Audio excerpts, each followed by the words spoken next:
Shiro and a little girl's stall overflowed with customers, each eager to make a purchase.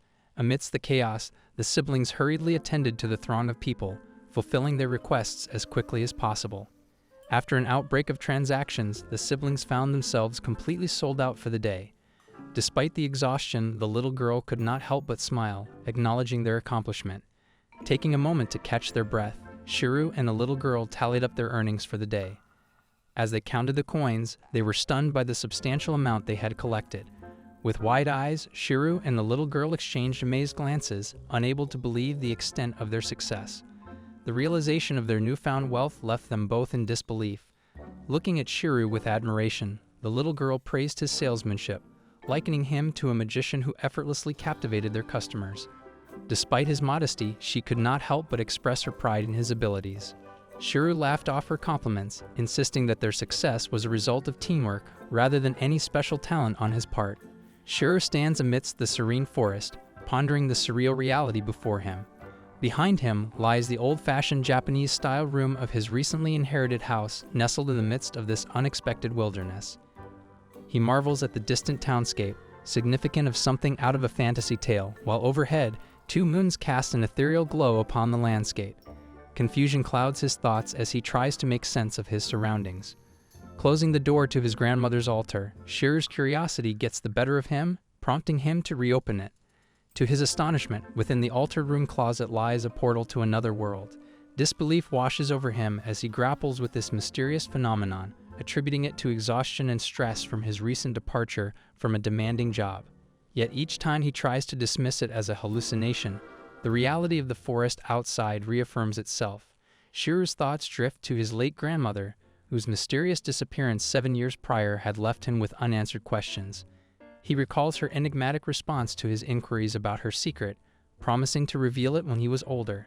Regrettably, she passed away before fulfilling her promise, leaving Shiro with memories of her trademark double peace pose and a lingering sense of intrigue. Shiro gazes at the last photo of his grandmother, her familiar double peace sign captured in the image. Suddenly, his eyes widen as he spots a letter lying next to the photo frame. With a mix of surprise and curiosity, he wonders if it is his grandmother's will. As he reads the contents of the letter, his world is turned upside down. His grandmother apologizes for not revealing the truth earlier. She was a magician from a world called Rufarshio, and the closet in the room is a gateway to that very world. 6 key points outline the fantastical reality: the existence of magic, skills, dangerous monsters, and other races. In the envelope, Shiro finds a ring that promises to help him understand the language of Rufarshio. Following his grandmother's instructions, he puts on the ring and is astonished to find himself able to read the mysterious book behind the altar. However, despite wearing the ring, comprehension eludes him until a voice suddenly announces that he has received a skill. Equivalent exchange.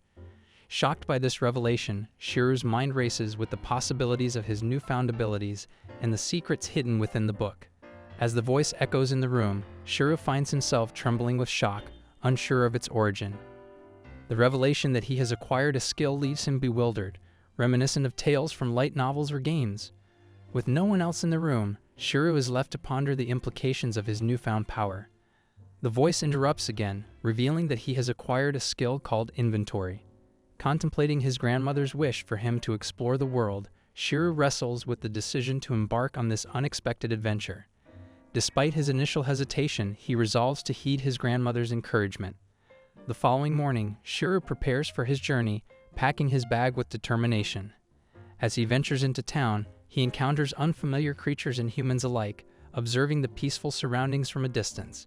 With a smile and a sense of excitement, Shiro sets off on his adventure, ready to explore the unknown and fulfill his grandmother's wishes. As Shiro explores the town, he takes in the pleasant surroundings and realizes that walking has left him feeling hungry. Passing by a stall, he is offered a discount on skewers, but his curiosity about the meat prompts him to inquire further. Learning that it is horned rabbit meat and costs 3 bronze coins, he is disappointed to find he does not have any coins and only has Japanese yen. Reflecting on his remaining yen from the convenience store, Shiro wishes he could use it.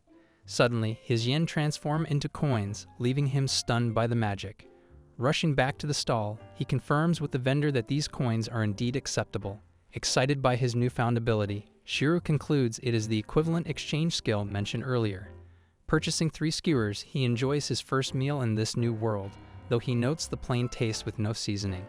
Grateful for the discount, Shiro relishes the experience as he munches on the skewers. As Shiro continues munching on his skewers, he ponders the implications of his newly discovered equivalent exchange skill.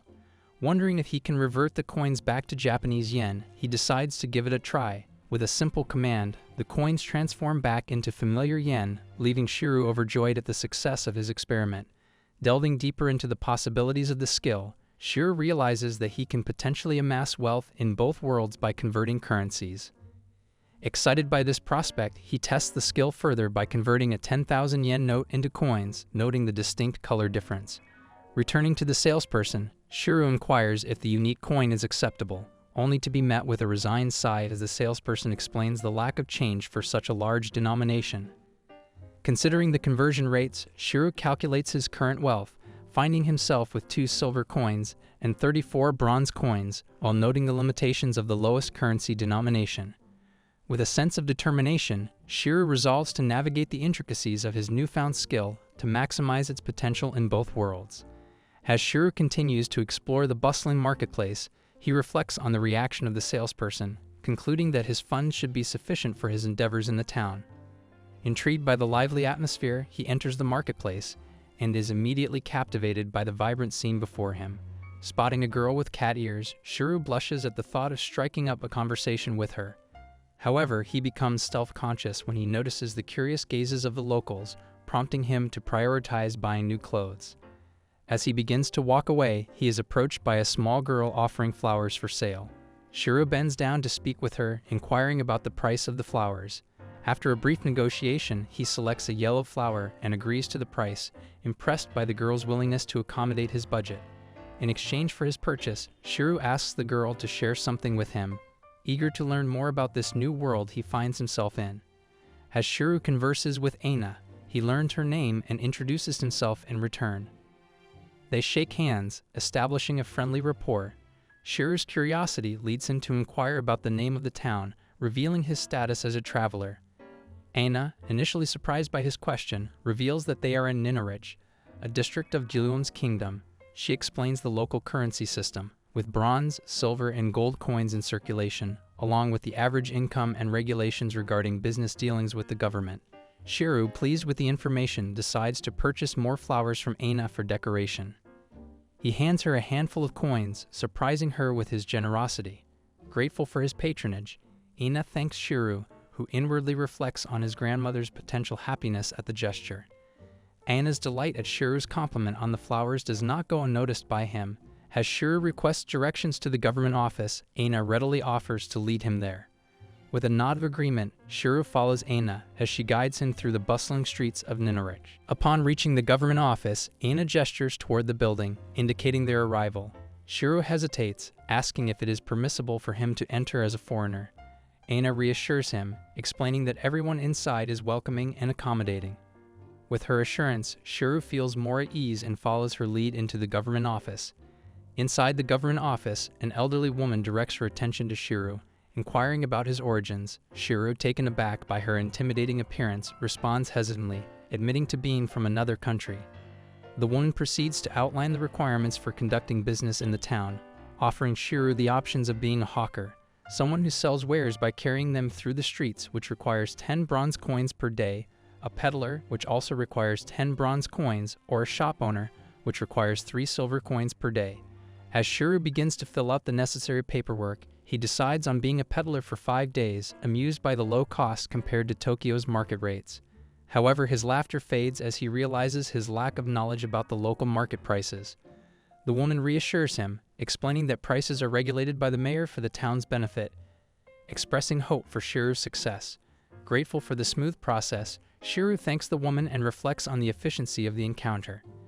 Turning to Aina, he expresses his gratitude for her assistance before heading back to the marketplace, eager to begin his new venture. As Shiro heads towards the market, he carelessly turns off course, prompting Aina to call out and guide him in the right direction.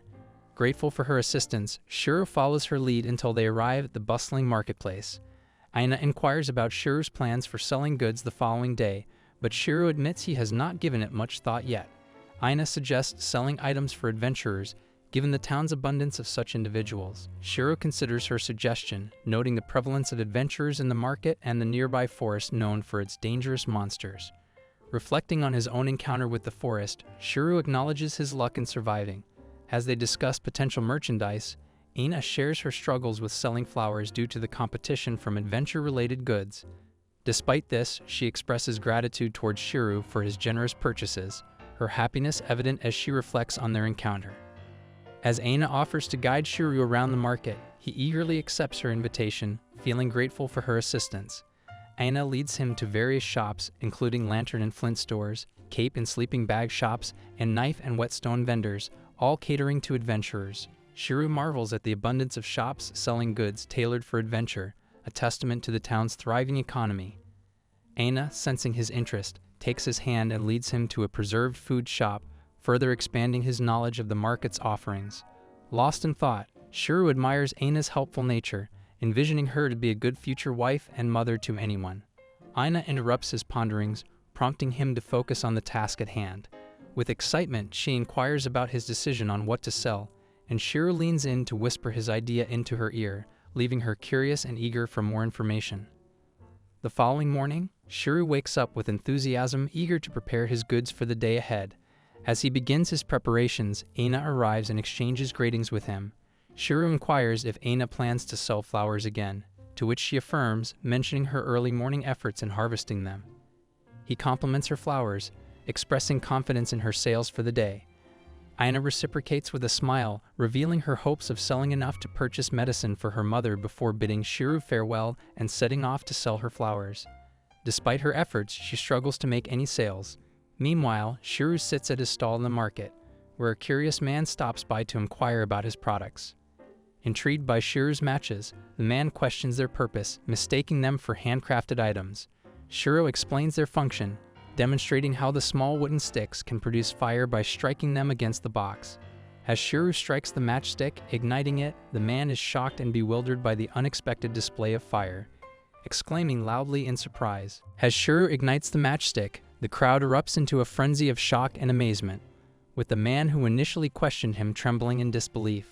Word spreads quickly, drawing more curious onlookers to witness the spectacle. As Shiro demonstrates the simple process of creating fire with the matchstick, the crowd marvels at the seemingly magical tool, unable to comprehend its workings. Some speculate it to be a form of magic, while others express disbelief at the notion of such a device. Shiro, noticing the crowd's fascination, encourages them to try it for themselves, leading to a collective sense of wonder as each person successfully ignites their own matchstick. Pleased with the reaction, Shiro reflects on his decision to bring matches from his world, realizing that they are a novelty in this unfamiliar realm. Determined to capitalize on this newfound opportunity, he resolves to acquire more matches to share with the people of this city. As Shiro's matches amaze the crowd, murmurs of astonishment and admiration wave through the gathered townsfolk. One elderly gentleman, claiming 2.5 centuries of life experience, expresses his awe at witnessing such a novel invention for the first time. Another acknowledges the inefficiency of traditional fire-starting methods, praising Shiro's matches for their simplicity and convenience. Seizing the opportunity, Shiro extols the virtues of his creation, declaring it a symbol of liberation from cumbersome tools. When asked about the price, Shiro ponders the options, weighing profitability against accessibility. Ultimately, he opts for a special opening day price, much to the delight of the crowd. As the matches fly off the shelves, eager buyers snap up multiple packs, their faces alight with excitement. However, demand quickly outstrips supply, leaving some disappointed customers empty-handed. Shiro, ever the entrepreneur, promises to address the shortage with a coup system for future sales.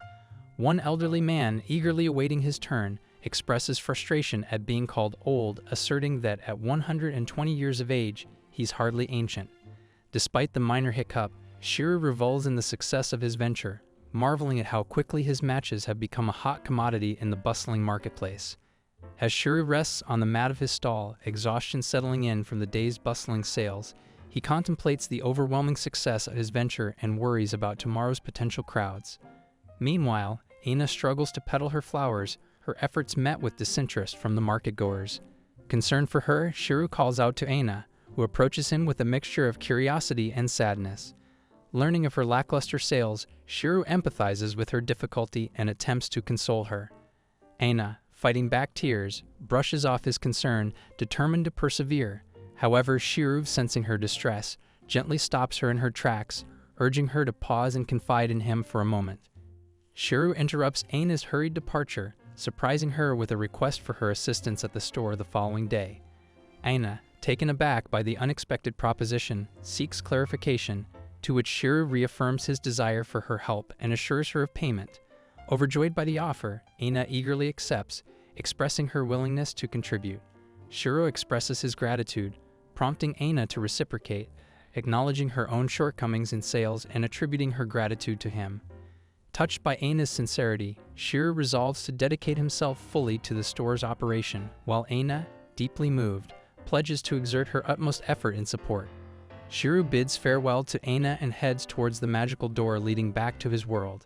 He cautiously checks his surroundings to ensure no one witnesses his departure, especially considering the peculiar nature of his exit. Once assured of privacy, Shiryu utters the spell, opening the portal hidden within his closet. Reflecting on the convenience of the magical door, he hopes to avoid any unwanted attention or speculation. Returning to his room, Shiryu converts his earnings from the day using the equivalent exchange spell, transforming the coins into Japanese yen. Counting his profits, Shiryu marvels at the success of his venture, comparing it favorably to his previous meager income. Dreaming of a future free from financial worries, Shiryu contemplates the possibility of sustaining himself as a NEET indefinitely. Though he quickly refocuses on preparing for the challenges of the coming day, Shiryu returns to the convenience store and heads straight for the section where he found the matches before. To his surprise, he discovers a new type of matchbox labeled as wind and water resistant. Astonished by this revelation, Shiryu fills his cart with all the available matchboxes, realizing the potential for profit among adventurers. As he checks out, the cashier jokingly questions Shiryu's intentions, amused by his large purchase of matches. Leaving the store burdened with his heavy load, Shiryu realizes the impracticality of carrying them all home. However, he remembers his ability to use equivalent exchange and chants the incantation for spatial storage, solving his dilemma with newfound convenience. As Shiryu chants the spell, a hole materializes in front of him, and he swiftly tosses all the matches inside. He marvels at the sight, realizing he has created his very own pocket dimension. Reflecting on the previous day when he had to carry all those matches in his bag, he feels grateful for his newfound ability. Remembering the strain on his back from his old job, he acknowledges that his bag would not have been able to handle the weight of so many matches. As Shiryu gazes at the digits appearing on the wall, he is taken aback by the extent of his newfound abilities. He can now access detailed information about the items stored within his pocket dimension. Pondering the source of these powers, he recalls his grandmother's influence and wonders what she did to attain such abilities. Examining his hands, the very instruments of his extraordinary capabilities, Shiryu realizes he no longer needs to physically carry anything. While he contemplates his future, envisioning wealth and success, he is interrupted by a child observing him talking to himself. Sensing the attention, Shiryu quickly retreats home to prepare for the upcoming day of selling matches, keeping his thoughts to himself. The next day dawns and Aina sets out after bidding her mother goodbye, leaving behind her flowers for the day. Her mother watches her go, wondering why she is not taking her usual goods to sell. Meanwhile, Shiryu pays his respects to his late grandmother by bidding her farewell in front of her photo, seeking her blessings for the day ahead. With a sense of determination, he heads towards the hole, ready to begin another day of business. Shiryu arrives at the marketplace and greets Aina with a cheerfully good morning, expressing his hope that he did not keep her waiting. Aina assures him that she only just arrived, though she admits she might have waited a little while.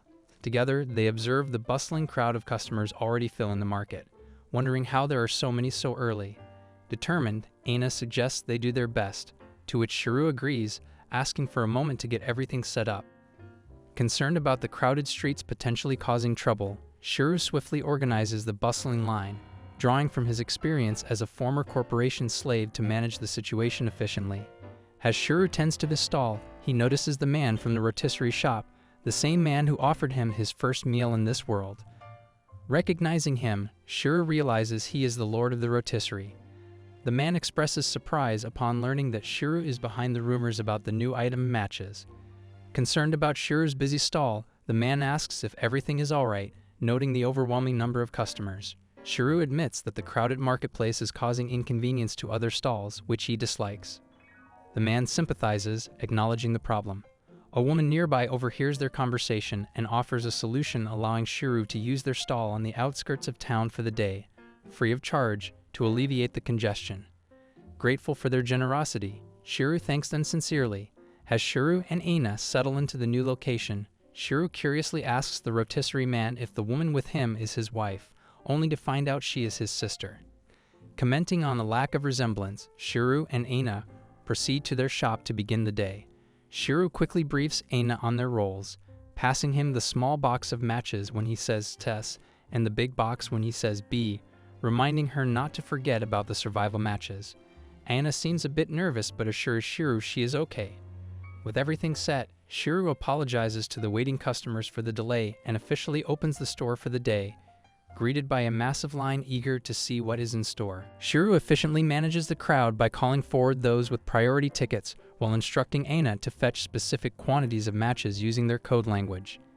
Aina, feeling overwhelmed by the sudden rush of orders, trembles nervously. Shiro notices her distress and asks if she is alright. Meanwhile, Aina is astonished to find the shelf empty within moments, realizing that all the matches have been sold in the blink of an eye. Despite the rapid pace of sales, there are still customers waiting eagerly in line for their turn to purchase matches, demonstrating the incredible demand for Shiro's product. Shiro's stall once again sells out for the day, leaving Aina amazed at how quickly they sold out. Shiro confirms that indeed they did and expresses gratitude to Aina for her help, as well as to the rotisserie and his sister for their assistance. He then begins counting the coins from the day's earnings. As Shiro tallies up the total, he is shocked to find that after just 3 hours, he has earned around 1.5 million. Hypnotized by the substantial amount, he calculates that it is almost 490,000 yen per hour, marveling at the earning potential. Packing his bag, Shiro realizes it is overflowing with coins, making it difficult for him to carry. He decides it is time to leave before anyone gets any bright ideas about his newfound wealth. Shiro considers using his pocket dimension but decides against it, deeming it unwise to reveal such abilities in front of others. He then pays Aina her share of the earnings, which she accepts gratefully. Tapping her head affectionately, Shiro suggests that she use the money to buy something nice for herself and her mother, praising her for her assistance.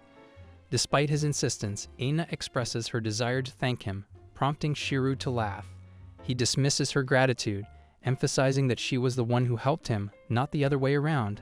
Aina playfully insists on expressing her thanks, but Shiro laughs it off. Alice grumbles, feeling frustrated that Shiro will not let her express her gratitude. Shiro suggests they take a quick break since they have been working non-stop.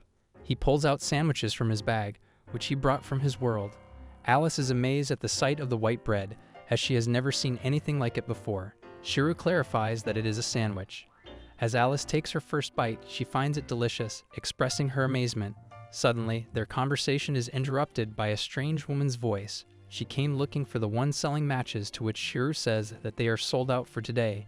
She expresses her interest in meeting Shiro only and clarifies that she is not here for the matches. She introduces herself as Karen Sankarika, the mayor of the town. Shiro is taken aback when he learns that Karen Sankarika, the mayor of Ninerich, is a young and beautiful woman. He had expected the mayor to be a stern and imposing man. Wondering what the mayor could want from him, Shiro is interrupted by her expression of gratitude. The mayor bows before him, thanking him for bringing his business to their town. Shiro is surprised by the mayor's humility and feels a sense of respect towards her for her gesture of gratitude. Shiro is taken aback by Karen's request for help in addressing the town's economic challenges. He finds it hard to believe that the mayor of Ninerich is seeking his assistance. Karen explains that the town suffers from high prices and low-quality goods due to the stubbornness of local merchants. She expresses her desire to change this by establishing a market. Shiro is skeptical, unable to believe that such a responsibility is being placed on him. He wonders if Karen is joking, feeling overwhelmed by the magnitude of the task at hand. Mayor Karen surprises Shiro by handing him a key, shocking him as he wonders if it is a duplicate key to her house. In his mind, he questions if this could be some sort of romantic proposition. Karen clarifies that it is indeed a duplicate key to her house, dismissing any romantic connotations. However, Shiro is still taken aback by the gesture. Aina, misunderstanding the situation, loudly suggests that the mayor wants to live with Shiro or even marry him. Shiro is flustered by Aina's misunderstanding and tries to clarify the situation with Karen. The mayor clarifies that she is not seeking a romantic relationship and redirects the conversation to the favor she came to ask Shiro. Shiro, curious, asks if she is married, but the mayor responds with a firm no. She then offers Shiro a key to an empty house nearby, suggesting he use it to run his business from the first floor starting tomorrow. Shiro questions her motives, and she explains that complaints from other merchants prompted her to offer him the space to alleviate congestion in the marketplace. Agreeing to show him around, the mayor leads Shiro inside, where they discover a spacious area. Shiro expresses uncertainty about the situation, but the mayor hopes he will find the place suitable. The mayor, still perplexed by Shiro's response, clarifies that she has another question to ask him. Aina, sensing Shiro's anxiety, leans in and whispers to him, suggesting that the mayor might inquire about his relationship status. Taken aback, Shiro hastily denies having a girlfriend. However, Mayor Karen's frustration mounts as she shouts that this isn't the question she intended to ask. Embarrassed, Shiro attempts to defuse the situation by claiming he was only joking. Despite his efforts, the mayor scolds them for making light of her position. She then questions why Shiro, a skilled merchant, would choose to do business in their small town of around 500 people when he could potentially earn more elsewhere. Shiro acknowledges the truth in her words, conceding that she has a point. Shiro continues, explaining that despite only being in Ninerich for 3 days, he feels a strong attachment to the town. He emphasizes that it is not just about the place itself, but the people in it. Shiro acknowledges Aina's hard work and dedication while working alongside him. He also expresses gratitude towards Mayor Karen for her kindness and hospitality, despite him being a newcomer. With a heartfelt exclamation, Shiro declares that he simply loves everything about the town and feels a genuine sense of belonging there. Shiro reveals that he hails from another world and admits that while he has not experienced other towns, he believes there aren't many as warm and welcoming as Ninerich. Mayor Karen, touched by his sentiment, thanks him with tears of happiness in her eyes. Aina, empathizing with the emotional moment, remarks that Shiro made the mayor cry, to which Shiro apologizes, explaining that it was not his intention. Mayor Karen extends her hand for a handshake, suggesting that Shiro can call her Karen. In return, Shiro introduces himself and invites Karen to address him as Shiro. Aina also introduces herself, and the three of them share a handshake, sealing their new companionship. If we observe Shiro's journey, it's like a swift climb from being a peddler to owning a store in no time. Within just 3 days of arriving in the other world, he went from selling matches to having his own establishment. He fondly remembers his grandmother, believing she is proudly celebrating his success in heaven, making a peace sign. The following day, Shiro formalizes a month-long contract for his store at the town hall and immediately resumes business. 5 days later, history repeats itself as they quickly sell out of matches once again. Shiro diligently keeps track of his sales, noting that he has sold enough matches for the entire town, yet the demand remains a mystery. Aina arrives at Shiro's store and informs him that she has finished cleaning up. He bids her good night and suggests she rest on the second floor. Despite her offer to help further, Shiro declines. After Aina leaves, Shiro prepares a tray with tea and snacks, then ascends to the second floor where he finds Aina fast asleep. Chuckling softly, Shiro remarks on her youthful energy. Suddenly, Aina stirs awake, blaming her father for her nap interruption. Shiro corrects her, saying it was him, not her father, who disturbed her slumber. It seems Aina is talking in her sleep, mentioning her father lifting her up and running to Shiro. Shiro gently embraces the young girl as she murmurs about her father finally hugging her, reminiscing about her mother's affectionate gestures. As Aina drifts back to sleep on Shiro's shoulder, he ponders the implications of being referred to as a father. Tenderly, he lays her down on the sofa and covers her with a sheet, promising to fulfill any request she may have upon waking, determined to do his best for her. On the 6th day of store sales, Shiro decides to give Aina a well-deserved day off. Despite his efforts, the store is sold out once again, leaving Shiro feeling exhausted from working alone. Karen expresses her gratitude to Shiro for his support, stating that it reassures her. Shiro responds modestly, but then raises a concern. Accepting Karen's offer will likely incur costs from the guild in the capital. However, Karen explains that she wants Shiro to showcase his matches to the representatives from the capital. Shiro questions the significance, to which Karen emphasizes that she has never seen anything like them before, not even in the capital or any other city. She is curious about their origin. Mayor Karen reassures Shiro that she isn't prying, but rather sees an opportunity for him to showcase his unique matches to the inspectors from the capital. She believes that showcasing the town's special items will enhance its appeal. Shiro agrees to use the matches to attract the inspector's attention and promises to come up with something else that might surprise her. Karen expresses gratitude for his kindness and promises to repay the favor. The next afternoon, Shiro finds himself deep in thought, pondering over what could pique the inspector's interest. Anna notices his unusual mood and asks him what's wrong. Lost in his thoughts, Shiro finally makes a decision and informs Anna that he will be visiting Mayor Karen's place. Upon arriving, he shares his unexpected decision with Karen. He wants to become an adventurer and accompany the guild members on their quests. Karen is taken aback by his decision but senses his seriousness. Shiro reaffirms his determination to pursue this new path. Shiro decided to accompany the adventurers on the quests. Alina was amazed as she questioned his decision, therefore he clarified to her that in order to find out what the adventurers need, this is the best way. Alina, on the other hand, was still unsure of his decision since she was aware of the risks that came with it. Shiro knew that the only place where an adventurer in this town could go to is the Eastern Forest. There is no place apart from that. This forest is the house of major monsters and dreadful wolves. Shiro had decided to accompany the adventurers who gathered herbs and mineral. According to Alina, it was relatively less dangerous, hence she decides to introduce Shiro to some of the adventurers. But she was tense at the same time due to her current repellent relationship with the Silver Moon. As last night, Silver Moon's substitute guild master came, and they told her to lend them some money. To Alina, it seemed quite a straightforward request. Shiro asks Alina about how much money they were demanding. She hesitantly replies with 10, as she's stuttering. Shiro continues to make guesses. He suggests that it might be 10 copper or 10 silver, but Alina was quiet as she kept shaking with dread, then suddenly tells him that they demanded for 10 million yen. Shiro was shocked as there was no way that there is this much money in a remote town like this. He also felt helpless because even if he had a tenth of that amount, he might have lent it to her, but it was impossible for him to have that much money. Turns out it was hard for Alina to ask for their help after turning down their request for money. Alina writes a letter for Shiro but told him beforehand to not expect anything after that. Shiro rushes towards the Adventurers Guild, Silver Moon, in the eastern part of town. Shiro was a bit nervous as it was his first time visiting a guild. As he opens the door, all the adventurers were busy practicing and chattering as he was passing by them. Suddenly, Shiro caught the eye of one of the monsters. The monster instantly starts questioning him, assuming he is a fellow adventurer. Scared, Shiro clarifies to the monster that he is not an adventurer, just an ordinary merchant, as another fellow adventurer asks the monster to go easy on Shiro. Aniki, the monster, starts ridiculing Shiro about him being a fancy merchant, and if he is going to put a price on his punch as well, a punch which can even crush a stone. Shiro starts to mutter to himself that this was never going to happen as he proceeds to the next door. As he opens the door, he asks if somebody is there but gets no answer. Then suddenly he sees someone crying and moves towards the person to see what's the matter.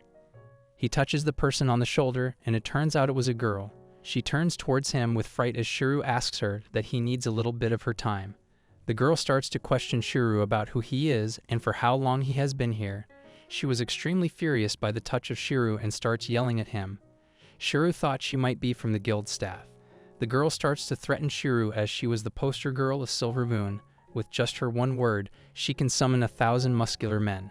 However, Shiro was confused as he asks her if someone is here, but she was furious and told him that she alone is enough to beat him up as her punch can crush a stone.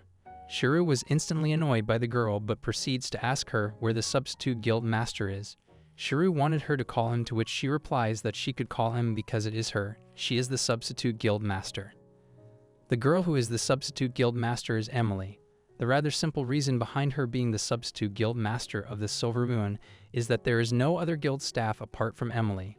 However, there is one other young girl in the staff, but the day after the guild master ran away, she disappeared. Emily reveals that those two were having an affair, and the shocking part was that they both were not aware of the fact that Emily knew about the affair. As she starts to ridicule them and mimic their actions, she begins to explain their affair to Shiro. As Shiro continued to listen to her venting, the guild master was so pleased by Shiro as he continued to listen to her rant for the past 5 hours. As she continues to undo her button, Shiro stops her, asking why she was doing it. Moreover, Oni-san asked Shiro the reason behind his visit, so he informed her that he has a letter from the mayor for her. Oni-san did not have a pleasant reaction to the letter as she expresses her dislikeness towards the mayor. Shiro tries to laugh off her dislikeness by acting clueless as he tells her that he is talking about the mayor of Ninerich, Karen-san. Oni-san was very displeased with the mayor as she believed that the entire nutrition of her brain went to her breasts. She continued to add that she is cruel and continued to tear the letter into pieces. This came as a shock to Shiro as this situation was not very favorable for him. As Oni-san continues to add that she hates stuff like adultery and affairs, she hates the mayor because she discarded Silver Moon and invited some other mean adventurer guild. Another reason why she hated her words was that she would not lend her measly 10 coins, even though she did a dojeza. Shiro kept vouching for the mayor as he says that the amount she is asking for is huge and Karen-san has a huge sum of worries. This angers Oni-san even more as she starts yelling at Shiro for taking her side too much and accusing him of having an affair with her.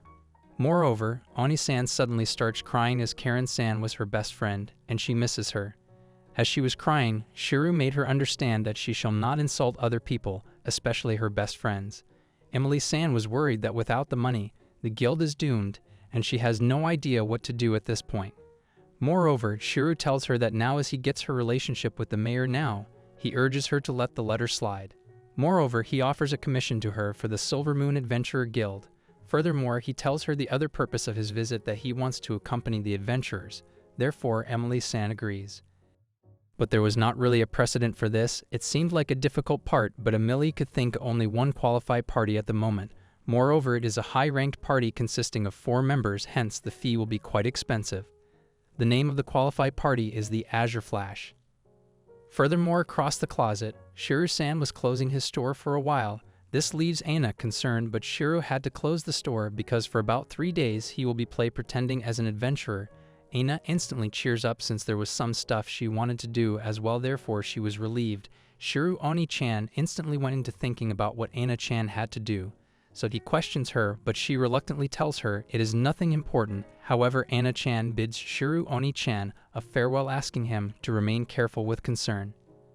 Therefore, Shiro Oni-chan heads towards the closet to accomplish his mission. As he reaches to his first destination, Emil-san was impatiently waiting for her, demanding him to hurry up and get inside.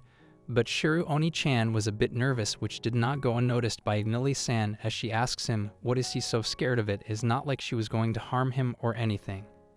As they walk in the room, the quality adventurer party was seated, therefore Emil-san introduces Shiro Oni-chan to them immediately.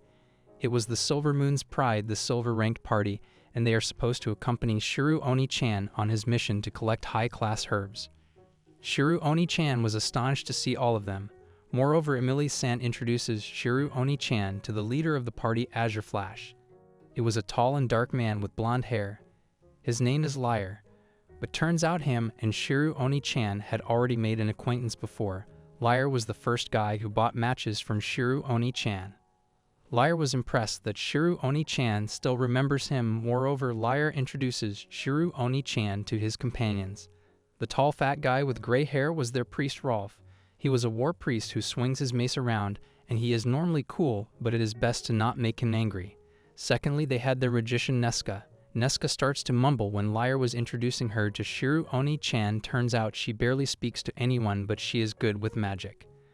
Liar starts to make fun of her chanting, calling it slow, which angers Neska as she demands him to mind his own business. Moreover, as Liar was about to introduce the next member, she suddenly starts jumping with excitement and introducing herself on her own. Her name is Kilfa. Shiro Oni-chan saw her cat ears and instantly made an assumption that she could be from the cat race. Kilfa thought this was a weird response, as a lot of awful people out there dislike cat race. Amongst those people are their commissioners. Shiro Oni-chan was amazed to find out that how can these people hate cat ears or such cute cat races. However, Kilfa is their ranger. She scouts and finds traps and fights with a dagger and a bow. Shiro Oni-chan praises her skills, making her blush. As the introductory session came to an end, it was time for them to depart for the quest. Liar asks Shiro Oni-chan if he was prepared for the upcoming adventure, to which he excitedly replies that he is. Hence they all set off towards the eastern forest. Shiro's travel adventure with the Azure Flash, warrior monk Rolf, wizard Neska, ranger Kilfa, and warrior Liar, the leader of the party, had begun. These 4 adventurers were very experienced, and Shiro just hoped that this group was not in danger. As they were deep into the forest, they promised Shiro that they will be avoiding monsters as much as possible. They all start chattering while their quests, as Lyre explains that these herbs are surely not easy to find, but Kilfa argues that she had already found a ton, but Rolf reminds that they are not looking for regular herbs, but they are looking for the high-class herbs, and when they find those, their request from the guild will certainly be completed. But the real problems was that it was going to get dark very soon, as it was already dawn. Hence Lyre, the leader of the group, decides that it will be pointless to move forward, therefore they were stopping at where they were for today. Shiro was not happy with the decision of stopping, but Lyre explains it to him that this is a long-standing rule. Moreover, they all decide to set the camp. They all set up their camps, and Shiro lights a bonfire, and as they sit around it, Lyre appreciates the matchsticks Shiro used to light the bonfire, while Rolf the priest also shows gratitude towards Shiro's patronage. However, Lyre gives him a spectacular idea of selling his matchsticks in the royal capital to earn money. However, Rolf added that if the infamous merchant association in the capital finds out, he will be in a lot of trouble. Hence, looks like Rolf is always right about everything. His predictions are accurate. On the other hand, after an entire day of waking, Nesca complains to Lyre that she is extremely hungry. Hence, they should stop the talking and start eating. She picks up the bread and starts eating it, while Shiro stares at her. Shiro was contemplating that even adventurers who mainly spend their time in the wild river rather simple meals, as Niska was having dried meat with a hard-looking bread. As Shiro was observing, Kilfa realized that he was not eating, so she offered some of her food to him. But Shiro refuses to borrow, as he did bring his own food. As he pulls out his meal, everyone astonishingly starts to stare at the containers, asking Shiro that what do these state-of-the-art containers he pulled out of his bag, as he tells them it was all food. There were so many scrumptious dishes, and they could not believe it, as it all was very unusual for them. So they asked Shiro if he can eat all of that by himself, but turns out that it was food he brought for everybody, and all the containers were a new product for his store. He just wanted everybody's reviews on the product. They all start staring at the food as Kilfa yells with excitement that you heard him, fellas. It is a food sampling party. They all instantly start eating. All of them were infatuated with how the food tasted. It all was very tasteful. All of them, including the priest, could not resist eating. Even Nesca, who speaks very less, could not stop complimenting the yummy taste and Shiro. Thus the sudden food sampling party ended with all 4 people giving the feedback tasty. Kilfa lies on the ground as she was so full, while priest prays to the god as he praises him with a good meal with tears in his eyes. Moreover, as they all fall to the ground in a food coma after a good meal, Shiro was sitting alone on the watch when Lyre walks in asking him to sleep, as they all were taking care of the watch. However, Shiro-san tells him that he is not used to going to the bed this early. After hearing that, Lyre suggests that they shall talk. Shiro observed another thing, that adventurers don't sleep in sleeping bags. That might be because they make it hard to move. Shiro believed that in winters it is so cool that one would freeze to death with just a blanket, and if one brings more than one blanket, it also increases the luggage. But at times like this, Lyre wished that he had spatial storage skill. This came as a surprise to Shiro as he interrogates Lyre about what is a spatial storage skill. So Lyre informs him that it is said that between 1 and 10,000 or 100,000 have that skill. And they even say that in some dungeon of an ancient civilization, there is supposed to be a spatial storage skill book. Turns out Shiro had it, so he asks Lyre what did he suppose it was worth. So Lyre was astonished to see that Shiro was a merchant himself and is asking him such questions. Lyre believed that if it could hold a horse cart's amount, it would be enough to buy a noble's mansion, which was shocking for Shiro. It is probably worth more than one could eat in a lifetime. Shiro was glad that he kept it a secret, as now he will test how much it can hold later. Moreover, Shiro finally became sleepy, so he goes to bed, while Lyre promises to wake him up in the morning. Suddenly, Lyre-san pulls out his sword and yells at Rolf and Kilfa to wake up and asks Shiro to wake Nesca up. Turns out there was a presence approaching towards them. He demands them to prepare for an attack, as it is a monster. As Shiro runs to wake Nesca up, she was sleeping like a log, dreaming about chocolates, as she kept saying chocolates so tasty. Shiro was trying to wake her, yelling at her to open her eyes and stop dreaming about chocolates, as it seemed like there was an emergency. On the contrary, Kilfa and Lyre were preparing for the attack, as Lyre asked Kilfa if she knew what the creature is. It was hard for Kilfa to identify the creature, as it was coming from downwind. She could not pick up a scent at all. Rolf added that if the monster was coming from downwind, they are dealing with a rather intelligent monster. As Nesca woke up, Lyre demands him to quickly prepare a magic. Then suddenly Lyre felt something. Thus the monster appeared. It was a gigantic beast. They all were suddenly captivated with, as out of all the things, it was Murder Grizzly who had to appear. as silver rank adventurers like them could not compete with a beast like Murder Grizzly. Lyre wanted to turn and run on the spot, but now that is impossible as Kilfa, who is from the cat race, was the only one who could get away. But Kilfa was not ready to leave all of them stranded, but Rolf argued that they cannot win even if they fought. On the other hand, the dreadful monster kept stomping towards them. Priest Rolf comes up with a plan that someone would have to act as a bait. They all start looking at each other, waiting for one of them to volunteer.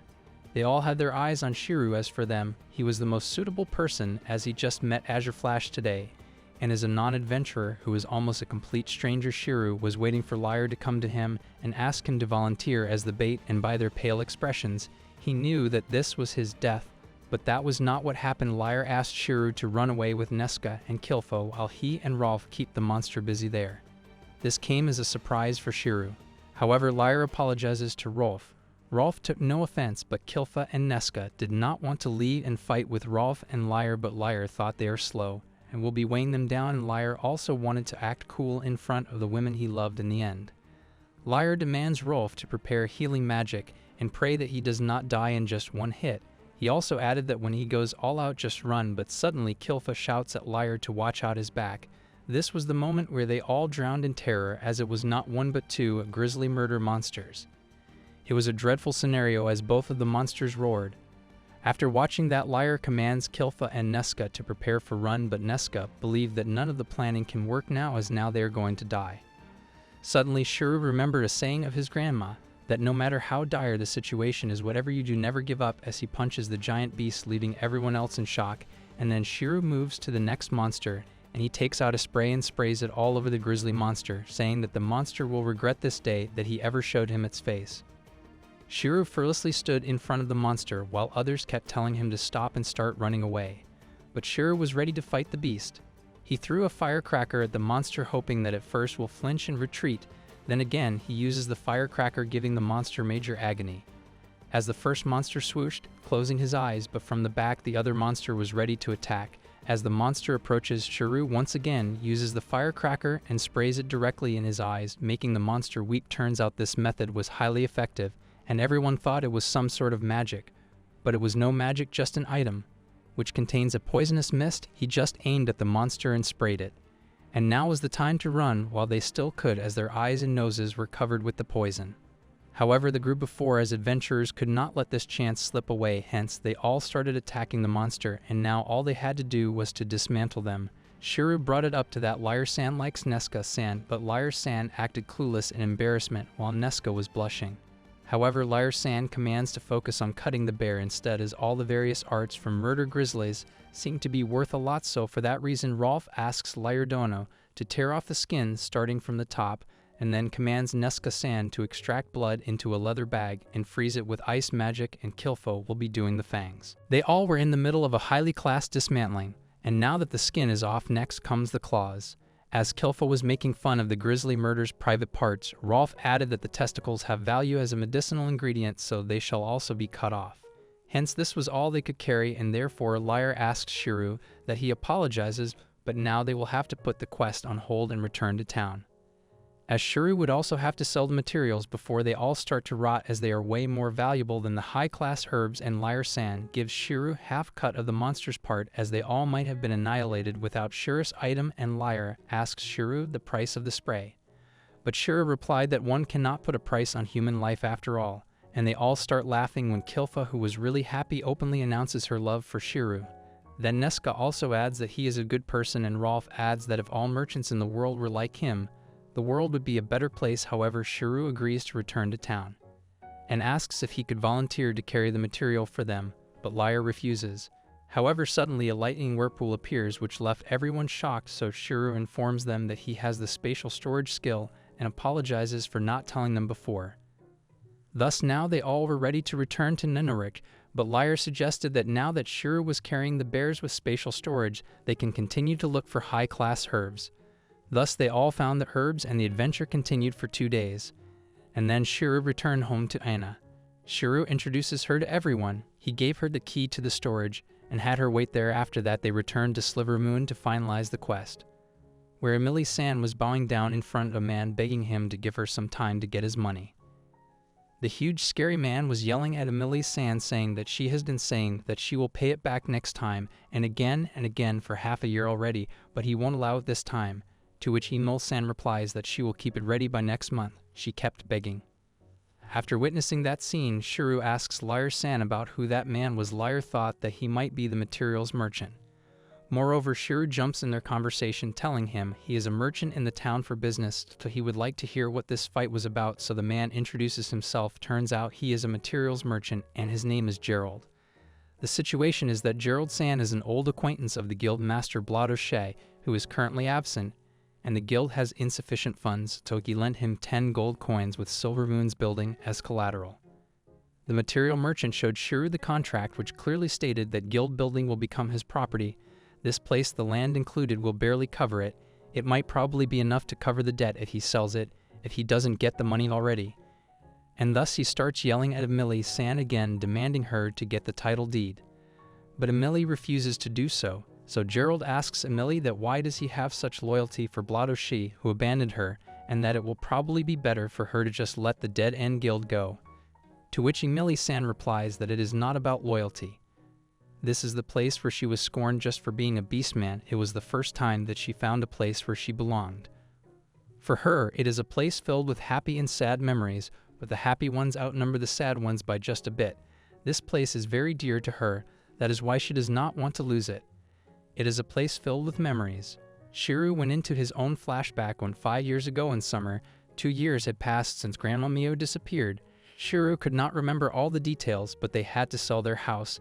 And when Shiro heard those words, he was begging before he knew it. He was on the ground as if his life depended on it. He was reminiscing his grandma, urging not to sell a house filled with his grandma's memories, even though it was embarrassing to do it in front of so many relatives. As Shiro was thinking about all this, Gerald was onto Emily-san to get in the title deed for Silver Moon Guild building, but suddenly a voice said, "Please wait." If Shiro he offered to buy it for Emily-san, Shiro showed the murder Grizzly's material to the material merchant. He was amazed and recognized that by the color is even subspecies. The merchant offered to buy the materials, but Shiro refused, saying that they are for the Silver Moon.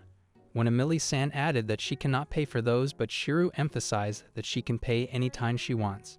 Liar-san added that they have the same amount as Shiro, so he asked Shiro that he will let him pay at another time. This instantly lit up Emil-san's eyes with joy. Gerald, the material merchant, asks Emil-san if he can buy all of the material off of them for 30. No 32 gold coins for it, hence Emil-san raised the price to 36. In the end, after subtracting the guild debt of 10 gold coins, it came to 26 gold coins. Moreover, in addition, he paid 2 more gold coins for the Grizzlies balls, so the negotiation ended with a total of 28 gold coins paid. Hence now Gerald was leaving expecting some excellent deals on his next visit as well. Thus next time meant he wanted Silver Moon to continue to exist, a place which hung by a hair. Emily-san was extremely grateful for everyone's help. The group of adventurers gave all the credit to Shiro-chan, as they just did what was natural as adventurers. Moreover, Liar-san asked Emil-san to process the completion of their quest while Shiro was here too, as Shiro now had to return home when Emily also urged him to go back home as his business here is done. Then Emily-san turned to Liar that how is he planning on processing a bodyguard request without the escort target. Therefore, Liar-san informs her that in that case he has already confirmed his safety. This response of Liar-san was fishy. According to Emil-san, she thought he is again planning on stinting them on the reward again. But there was no way Liar-san was doing that. Therefore now if that was the case, Liar-san demanded his pay 30 silver coins. And now it was too late for Shiro to ask for discount, leaving Emily-san amazed. Therefore Shiro already paid 100 silver as the quest fee, which meant that the remaining 70 silver really all the guild's handling fee. When Emily-san heard that she was slowly trying to slip away when Liar-san caught her asking her to give an explanation, all the party members were boiling with anger, telling her that they will never forgive her as she kept apologizing. Shiro was glad that he did not bring Aina along, as this is what he truly thought from the bottom of her heart as he saw this new side of Emily-san. Moreover, Shiro returned back home. As Aina-chan had broom in her hand, she was busy cleaning. But as she saw her father, her eyes light with happiness as she welcomed him back, asking him how it was playing adventurer, to which Shiro replied that it was a very pleasant experience and wants to tell her all about it. He starts by telling her from when they were in the forest. He tells her everything, and she interestingly heard every detail, hence the bottom line was that the 3 days were very intense. Aina-chan was impressed by her father's bravery and fearlessness. Shiru did not take all the credit as Azure Flash finished the job, he just helped them, but Anna believed that if Shiru was not there they might have lost. Then Karen-san shows, and without a word dives in for a kiss and hugs Shiru-san as she was worried about him for the past 3 days. She kept asking him questions about his trip, whether he was safe or not as he encountered the deadly grizzly bear. As she was tightly hugging him, checking if his throat was okay, Anna-chan asked her to let him go as he could barely breathe like that. As Karen-san let Shiru go, he asked her to calm down as he was doing completely fine. Azure Flash protected him. Karen-san was glad to hear that. Then she continued to ask him about his experience at the quest and whether he learned anything from traveling with the adventurer. Hence, Shiru did learn a lot. If he can stock his new products up in time, the people coming for the inspection will surely be surprised by them. Then Karen reminded Shiru that he doesn't have to hide it, he has the storage skill or maybe in possession of a storage item, but Shiru acted clueless as if he doesn't know anything. But Karen-san was not ready to believe, thinking he was lying as she has met with quite a few people with rare skills before, so she can tell with one glance, thus he has the same smell as them. Then at the end Shiru agreed and was amazed at the intuition of a woman. But it was not Karen's intuition but a trap. She just guessed it was the case since he stocked such a huge number of matches. Hence this trap shall be taken as a practice for him to bargain, as hagglers won't be hindered by the truth. Moreover, now they went back on the topic. Karen asked Shiru about the kind of things he intends to sell now, so he shows them the product, which caught both of them by surprise as they did not know that these kinds of items existed too. Shiru was relieved that his first 3 days of business concluded safely. Then suddenly the house bell rings and it turns out it was Lyre-san and Neska-san paying him a visit, asking him if the business was going well. Lyre-san appreciated Shiru for having an outstanding knack for lining up the products neatly, so Shiru diverts the attention to Aina-chan as she is the one who sets up the displays for him. After the incident with the murder, Grizzly, Lyre-san and Neska-san had began dating. Moreover, Emily-san had informed Lyra-san that a big shot from some guild somewhere is coming to town. Lyra was hoping that it is an upstanding guild if it opens a branch here, to which Shiru raised the question that are there guilds which are not upstanding. Hence the answer is that there are a lot of guilds with bad reputations. Many examples include Devil's Trident, Fang of the Venom Dragon, but the worst of them all is the Labyrinth Mirrorlighters. This left Aina-chan with plenty of question marks in her head as she asks if the mayor said Labyrinth Mirrorlighters is the guild that is. Furthermore, Shiru raised the question if Mayor Karen is aware of their reputation. There is a possibility that their reputation is only horrible among adventurers or maybe in a constricted area. Lyre added, to which everyone agreed that this might be a possibility. As this is not a world with phones or social networks, hence probability of something like that happening is very high, but the Adventurers Guild with the worst reputation is coming to inspect this place. Mayor Karen was hoping that it passes by without any incidents as she was in her study, writing a letter. As evening approaches, Aina notices the absence of the inspector and wonders if he might have gotten lost. Shiru agrees, expressing his impatience at the delay, especially since Mayor Karen has been waiting at the town entrance since the previous day. He wishes for the inspector's prompt arrival. When the evening bell chimes, Shiru decides to close the shop early, commending Aina for her hard work and bidding her goodbye. Just as they are about to shut down for the day, a pretty girl arrives and apologizes for the late visit, but expresses interest in browsing their items. Shiru warmly welcomes the pretty girl into the shop, inviting her to explore their items at her leisure. She is particularly intrigued by the rumored match and decides to demonstrate it, impressing Shiru with its fiery glow. As she admires the other items on display, Shiru eagerly explains each one, including the space blanket and the water bottle. The girl expresses amazement at their functionality and warmth. Suddenly, she interrupts, thanking Shiru for the explanations and mentioning she is in a hurry. Shiru cannot help but wonder about the urgency in her departure as she swiftly leaves the shop. Several days later, Aina rushes into the shop, urgently calling out Shiru's name. Shiru, alarmed, asks her what is wrong. Aina breathlessly informs him that the inspector has arrived in town and addressed Mayor Karen directly. Shiru realizes that the long-awaited inspector has finally shown up for the inspection. The original plan was for Karen to guide him through the town and marketplace, eventually leading him to Shiru's store for discussions. However, it seems the plan has taken an unexpected turn. Karen urgently summons Aina to bring Shiru to the Silver Moon as quickly as possible. Responding to the call, Shiru hurries to where Karen and the inspector are waiting. Upon entering, Karen greets him, acknowledging his prompt arrival. Shiru's gaze falls on the inspector, and he wonders silently if this is the inspector he has been anticipating. Karen discreetly whispers to Shiru, cautioning him about the inspector's volatile temperament and urging him to avoid provoking any disagreement. Shiru responds with a wink, assuring Karen that he can handle himself, having endured harsh language before.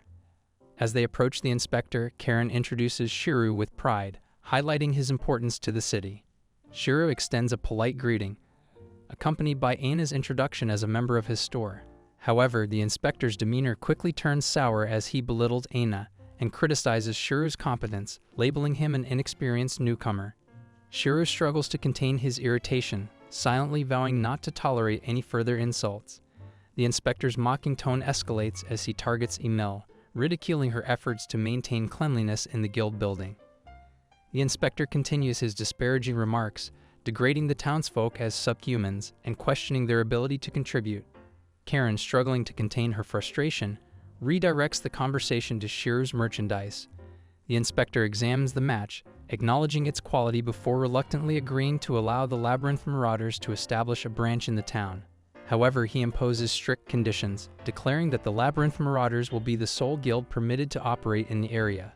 Karen listens with a mixture of disappointment and resignation as the inspector lays out his terms, recognizing the potential consequences for the town's autonomy.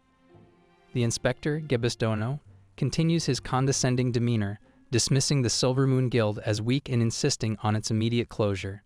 He outlines further demands, including exemption from taxes for the new guild branch, construction cost coverage, and exclusive rights to buy and sell the matches Shiru sells. Shiru, feeling a sense of intrusion, interjects with an "excuse me," prompting the inspector to mock his understanding of the situation. Karen attempts to intervene, but Gebis dismisses her, focusing his attention on Shiru, whom he derogatorily refers to as the Greenhorn. Gebis' arrogance and disregard for the townsfolk's welfare become increasingly apparent as he asserts his authority over the negotiation.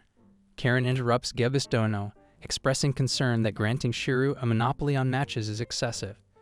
The inspector dismisses her apprehension, asserting that a simple explanation is necessary for her to comprehend. He highlights the potential for immense profit if the capital were to buy all the matches from Ninerich, emphasizing the economic power they wield. Shiru considers the tempting offer but ultimately decides to decline, recognizing the limitations on his stock. Karen apologizes to Gebisdono, prompting him to suggest restarting negotiations from scratch, presumably to reassess their terms. Shiru interrupts the inspector, asserting that the Eastern Forest holds valuable resources like rare monsters, herbs, and metals, making it a worthwhile location for a guild branch. He highlights that adventurers already utilize the town as their base. The inspector, taken aback, scoffs at Shiru's remarks, dismissing the local adventurers as incompetent rejects who couldn't succeed in larger cities. His derogatory comments provoke Shiru's indignation as he challenges the inspector's narrow-minded perspective. The inspector arrogantly asserts that the town's prosperity hinges on his decision and dismisses Shiru's request for time to consider. He insults Aina, calling her incompetent, and disparages the townsfolk as useless. Shiru, unable to tolerate the insults, delivers a swift punch to the inspector's face, labeling him a bastard and hurling him away. Shiru feels a sense of unease, recognizing the situation as reminiscent of past experience when he stood up against injustice. Recalling a time at his previous job, he intervened when his boss mistreated a junior colleague. The memory fuels his reaction as he witnesses the inspector demeaning Aina. Fueled by indignation, Shiru delivers a forceful punch to the inspector's face. The onlookers react with joy and relief, appreciating Shiru's defense of Aina and standing up against the inspector's bullying. Mayor Karen urgently calls out to Shiru, who immediately expresses concern that the inspector might have behaved inappropriately towards her. Shockingly, Karen admits, though hesitantly, that the inspector did touch her inappropriately, causing Shiru to become visibly agitated. Reacting swiftly, Shiru grabs Gebis by the hair in anger, prompting Karen to plead with him to stop. Priest Rolf, appearing furious, offers his assistance to Shiru, who gratefully accepts. Shiru swiftly takes action, dragging Gebis along the floor as he rolls him over, chanting his signature move special free-falling. Memories flood back to Shiru as he recalls a similar incident from his past when he quit his job using this forbidden technique, which resulted in a legal dispute with his harassing boss. With determination, Shiru rolls Gebis to the top and executes his free-falling move, unleashing his pent-up frustration and anger.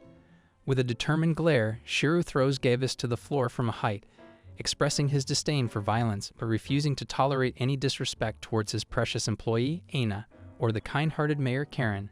As he asserts his stance against injustice, Aina, overcome with emotion, rushes to Shiro and wraps him in a tight hug, grateful for his unwavering support and protection.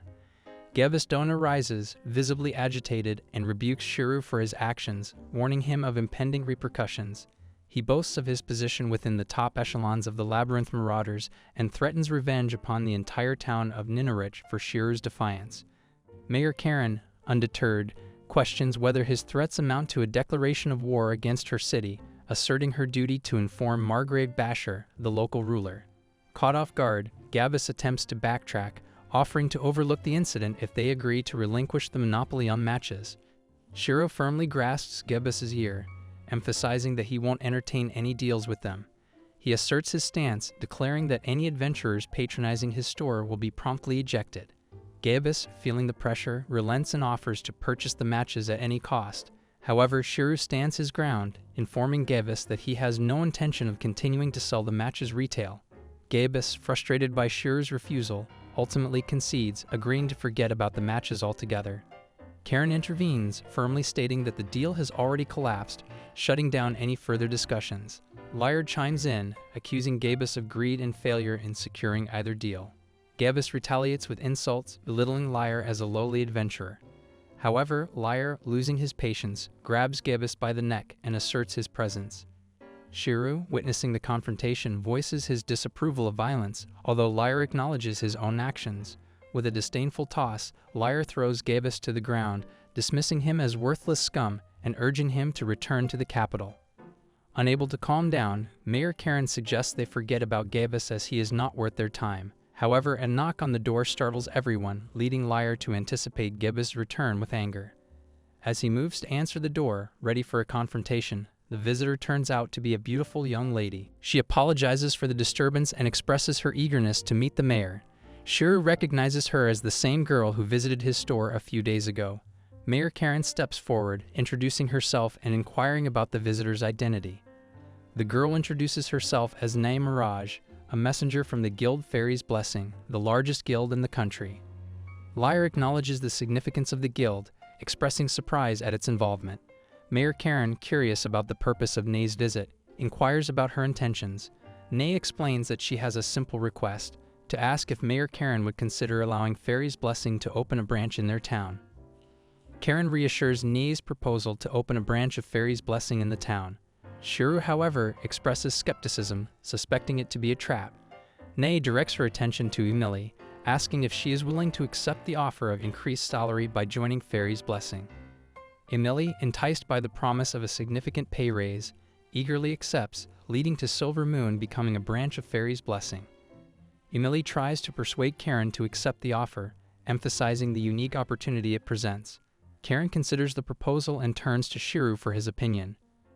Mayor Karen invites Nei to explain her reasons for wanting to open a branch of Fairy's Blessing in town.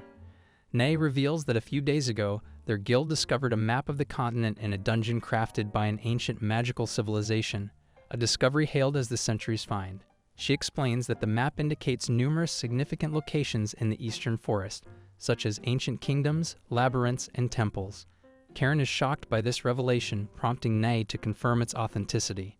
She elaborates that the Labyrinth Marauders likely sought to monopolize these ruins, leading to their unreasonable demands. However, Fairy's Blessing aims to utilize their resources to conquer these ruins instead. Nei explains that Ninerich would be an ideal base for their guild due to several reasons. Firstly, the town currently only hosts the Silver Moon Guild, so converting it into a branch would eliminate the need for constructing a new building, allowing them to start exploring the ruins immediately. Secondly, Shiro's store in Ninerich offers remarkable items that Nei believes would greatly benefit their endeavors. She expresses confidence that Shiro's merchandise would provide invaluable support to their guild's operations. Nei expresses her resentment upon learning of Gavis's audacious behavior, calling him impudent for making such demands even after being granted permission to open a branch. Karen adds that he also sexually harassed her, further condemning his actions. Shiro confirms that he even insulted Gavis, reflecting on the incident with disdain. Karen inquires about the conditions Fairy's blessing will demand of the town in exchange for opening a branch, to which Nay clarifies that there will be no such demands. She reassures them that since Silver Moon has already accepted her request, there is no need to construct a new guild. Nay, representing Fairy's blessing, requests the construction of lodgings for their new guild members, assuring that they will cover all expenses, including taxes for the land. Mayor Karen warmly welcomes Nay and expresses her gratitude for accepting their offer. With the agreement in place, the dysfunctional Silver Moon transforms into a branch of the country's top guild, Fairy's Blessing, marking a significant triumph. Several days later, Shiru sits in his store, thanking a customer for their purchase. He then calls out to Aina, requesting a box of the large matches, but she remains motionless, causing Shiru to wonder. Shiru notices Aina's distracted state and tries to get her attention by shouting in her ear. Startled, Aina responds, asking if he wants her to sweep the floor. Shiru clarifies that he simply asked for matches, prompting Aina to agree to fetch them immediately. He then instructs her to close the store and tidy up, but she remains absent-minded. Shiru attempts to regain her focus, but Aina interrupts, prompting him to ask what's wrong. In a subdued tone, Aina hesitates to speak, stopping twice before fully expressing herself. Aina breaks into tears as she timidly asks Shiru to borrow some money, her embarrassment evident. Shiru, sensing her distress, places his hand over hers, sitting down beside her. He gently inquires about her financial needs, offering his support with a comforting smile. Despite feeling bitter, Aina apologizes, to which Shiru reassures her with a tap on the head, expressing that he doesn't see her as a burden at all. He wonders if something might have happened to her mother, showing concern for her well-being. As Shiru and Aina continue their conversation, Lyre interrupts, suggesting they go grab some food. Upon realizing they were in the middle of something, he quickly apologizes. Their discussion is further disrupted by Mayor Karen, who had come to seek Shiru's opinion on the town's development but decides to postpone it for another time due to the circumstances. Lyre acknowledges that it might not be the best moment and suggests they come back later. Shiru turns his attention back to Aina, asking her what's on her mind. Aina hesitates, but eventually expresses that it's alright for everyone to share their thoughts. Shiru encourages them all to listen to Aina and offer their advice accordingly. Lyre reassures everyone that they will take care of the situation, mentioning Rolf's expertise in such matters. Mayor Karen expresses her willingness to assist as well, emphasizing her desire to support the town's residents. With empathy in his gaze, Shiru offers his help to Aina, encouraging them to discuss the issue further. Tearfully, Aina struggles to speak, pausing frequently as she reveals that her mother is ill. Aina recalls a time when she was 4 years old, living happily with her parents. Suddenly, their town fell victim to the effects of war, submerged in flames that reduced everything to ashes. Their home, her cherished toys, and all their belongings were lost in the flames, leaving behind only devastation and despair. Despite the tragedy, her father managed to save her beloved teddy bear, a small comfort amid the chaos.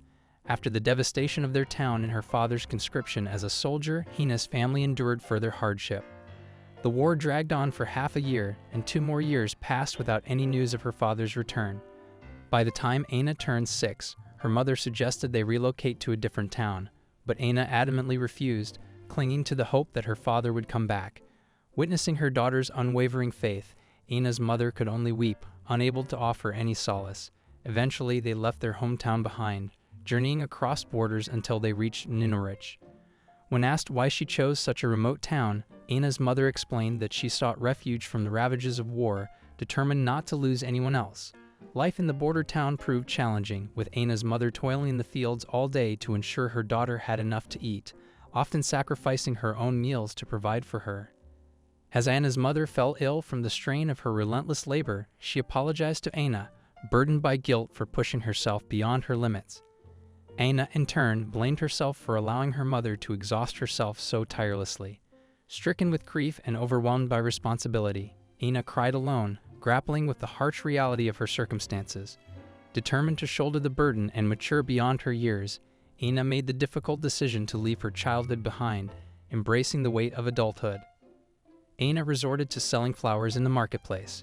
With only a handful of copper coins, she secured permission to sell her blooms, tirelessly traversing the marketplace from dawn till dusk. It was during one such day of flower peddling that she crossed paths with Shiru. Touched by her determination and resilience, Shiru not only purchased a substantial amount of flowers, but also offered Aina a job, providing her with an opportunity for stable employment and a chance at a better life. With the job Shiru provided, Aina found herself in a better position to care for her mother, able to afford medicine instead of relying solely on the meager earnings from selling flowers. Grateful for this opportunity, she prayed to the gods and felt a sense of hope for the first time in a long while. When her first salary of 10 silver coins came, Aina knew exactly how she wanted to use it, to buy a potion rumored to have miraculous healing properties. Despite warnings, she trusted the words of an adventurer who assured her of its effectiveness. Sadly, the potion drained her entire savings, leaving her with nothing. Desperate to see her mother well, Aina lied, attributing the potion to a gift from Shiru. However, despite her efforts, her mother's condition remained unchanged, leaving Aina devastated and disillusioned. Aina grappled with the harsh reality of her mother's illness. Money seemed to be the only solution, a ticket to seeking treatment in a larger city where hope might reside. Despite her desperation, Aina found herself hesitating to ask Shiru for help, fearing his judgment and potential disdain. With a heavy heart, she finally mustered the courage to request assistance, fully prepared for rejection. However, Shiru's response surprised her. Instead of reproach, he showed genuine concern, gently patting her head.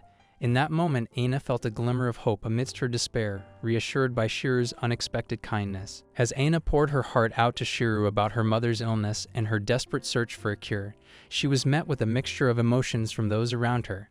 Shiru began to offer some insight, but before he could finish, Lyre erupted with anger, expressing his fury towards the man who sold Aina the false hope of a healing potion. Lyre's outburst was met with sullen confirmation from Rolf, who explained that such potions were merely myths, incapable of curing diseases. Despite the grim reality, Aina clung to the false promises she had been fed, clinging to the hope that her mother's illness could be cured. As the group split up, with Lyre and the others heading off in search of the man who deceived Aina, Shiru and the rest went to visit Aina's mother. Along the way, Shiru couldn't shake off his thoughts about the living rot disease. Aina confirmed that this was indeed the illness her mother was suffering from. Karen expressed her fears, acknowledging that it was a dreadful disease to have contracted. Rolf explained that living rot was a mysterious affliction, causing the affected limbs to appear as if they were decaying, gradually sapping the victim's strength. Despite various theories about its origins, all who were afflicted by it ultimately met a grim fate. Aina led them to her house, which was situated quite a distance away. Shiru expressed surprise, remarking on Aina's daily journey to and from such a remote location. Upon entering the home, Aina called out to her mother, announcing her arrival. She warmly welcomed Shiru inside, where they found Aina's mother, Stella, lying on the bed, looking unwell. Grateful for Shiru's care of her daughter, Stella extended her thanks to him. Shiru humbly mentioned that it seemed more like Aina was the one taking care of him. Stella, feeling conscious about lying down while guests were present, attempted to rise from the bed, but Shiru insisted that she remain comfortable. Aina echoed Shiru's sentiment, encouraging her mother to stay lying down. Stella noticed Karen and expressed surprise that a mayor would visit their humble home. Rolf explained that Karen wished to visit after hearing about Stella's illness, apologizing for any inconvenience caused. Karen, however, assured them that there was no need for apologies, acknowledging that despite her position, she hadn't done much to assist a sick citizen. She sincerely apologized for any oversight on her part. Stella expressed her gratitude to the mayor for welcoming her despite being from a different place. She jests with Aina about suddenly becoming friends with the mayor, unaware of her daughter's newfound connections. Aina acknowledged her diverse group of friends, including Shiru, the mayor, Rolf, and others who weren't present like Lyra, Kilfa, and Neska. Stella remarked on Aina's good fortune in having so many friends, to which Aina agreed with a smile. Stella apologizes to Shiru for dropping such a heavy request on him suddenly, but she knows her time is running out. She asks if Aina has talked to him about her illness, and Shiru confirms that she has. Stella acknowledges Aina's tireless efforts to care for her despite being unable to save her. She confesses that it's been tough not being able to do anything for her daughter despite being her mother. Stella notes how Aina has been putting on a brave face in front of her, trying to hide her worries. However, she mentions noticing a change recently. Aina seems genuinely happy when discussing something specific. Stella tried asking her about it once but couldn't get a clear answer. This revelation highlights Aina's strength and resilience in the face of adversity, as well as the depth of her bond with Shiru and the others in their community. Aina responds that she feels this way because she has met someone kind, like an elder brother figure. Stella reflects that today, after meeting Shiru, she truly understands why. Shiru's presence reminds her of Aina's father. When he entered the house, she momentarily thought her husband had returned. Shiru expresses a slight apology for intruding, but Stella quickly reassures him, saying that's not what she meant. She apologizes for any misunderstanding and expresses her happiness at Shiru's visit, appreciating the comfort and familiarity he brings to their home. This moment underscores the impact Shiru has had on Aina and her family, evoking memories of happier times and providing a sense of solace amidst their challenges. Stella expresses her gratitude to Shiru for helping her recall her husband's face, enabling her to cherish memories of him more vividly. She explains that because of Shiru's assistance, she feels confident about reuniting with her husband on the other side once she passes away. Shiru is shocked by her mention of the other side, prompting Stella to clarify that she is referring to her impending death. Recognizing the limited time she has left, Stella bravely makes a bold request of Shiru to take care of Aina after she has gone. Despite her own fears and worries about her daughter's future, she pleads with Shiru to consider her request. With a heavy heart and a sense of responsibility, Shiru listens to Stella's plea. As Stella's condition worsens, Shiru acts quickly to prevent her from falling, gently guiding her back to bed. Concerned for her well-being, he asks if she's all right, to which Stella weakly assures him she is. Sensing an opportunity to offer help, Shiru hesitantly requests to examine her legs. Stella, surprised by the request, agrees without hesitation, trusting Shiru's intentions. As Shiru examines her legs, he confirms his suspicions about the cause and potential cure for her illness.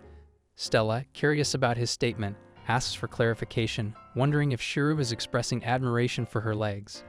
In response, Shiru clarifies that his interest lies in the medical aspects of her condition. He believes he knows both the cause and potential remedy for her living rot disease. As Shiru offers hope to Stella by mentioning a potential cure for her disease, her eyes fill with newfound hope. Overwhelmed with emotion, Stella begins to cry, expressing her fear of leaving her daughter behind. Shiru reassures her, promising that she won't die and will be able to live alongside Aina for a long time. Their tender moment is abruptly interrupted by the return of Mayor Karen, Aina, and Rolf. As they enter the room, they find Shiru holding Stella's hand while she cries, leaving them stunned. Shiru, realizing the misunderstanding, expresses his confusion and innocence in the situation, unsure of how to prove himself in the eyes of the others. As the misunderstanding about Shiru and Stella holding hands is cleared up, Aina steps forward to inquire about her mother's condition. Shiru, taking charge, gathers everyone and begins to explain Stella's illness, known as the living rot disease, or beriberi in his hometown. He describes it as a condition caused by a lack of nutrients, leading to paralysis in the limbs if left untreated. However, Shiru offers hope by revealing that the disease is easily curable with the ingestion of the deficient vitamin. Aina, realizing that there is indeed a medicine to cure her mother, expresses her relief. Inspired by his grandmother's words to help those in need, Shiru energizes himself, declaring that they should gather the necessary supplies and chance equal exchange to signify their determination to help Stella. Shiru hands Stella a bottle of vitamins, assuring her that it may look unusual, but it will effectively treat her living rot disease. Concerned about the cost, Stella hesitates, but Shiru reassures her, stating that he has plans to retrieve proper compensation, hinting at Aina's smile as sufficient reward. Reminiscing on how Aina had helped him when he first arrived in town, Shiru emphasizes that it's now his turn to assist. Urging Stella to take the medicine, despite her tearful eyes, she agrees, trusting in Shiru's words. 1 month later, upon returning home, Aina eagerly searches for her mother and finds her in a much improved state, standing on her feet. Overjoyed, Aina asks if her mother is feeling better, to which she responds affirmatively, admitting that she's feeling so well it's almost surprising. Aina then inquires if they can return to their previous routine of sleeping together, to which her mother happily agrees, promising to sleep together every day from then on. As Aina embraces her mother tightly, tears streaming down her cheeks, Stella returns the embrace, apologizing for causing her daughter worry and expressing her desire to remain together forever. Shiru quietly slips away, leaving mother and daughter to share a precious moment alone. His eyes glisten with tears as he reflects on his grandmother's teachings, feeling a sense of pride in being able to help someone in need. With a heartfelt smile, he walks away, knowing that he has made a difference in Aina and Stella's lives.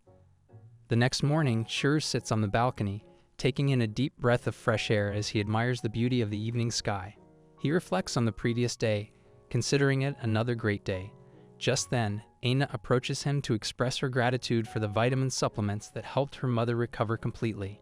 She shares how she spent the night talking with her mother, barely sleeping as they cherished their time together. Aina excitedly recounts the activities they enjoyed, from picking flowers to having staring matches and making funny balloon faces.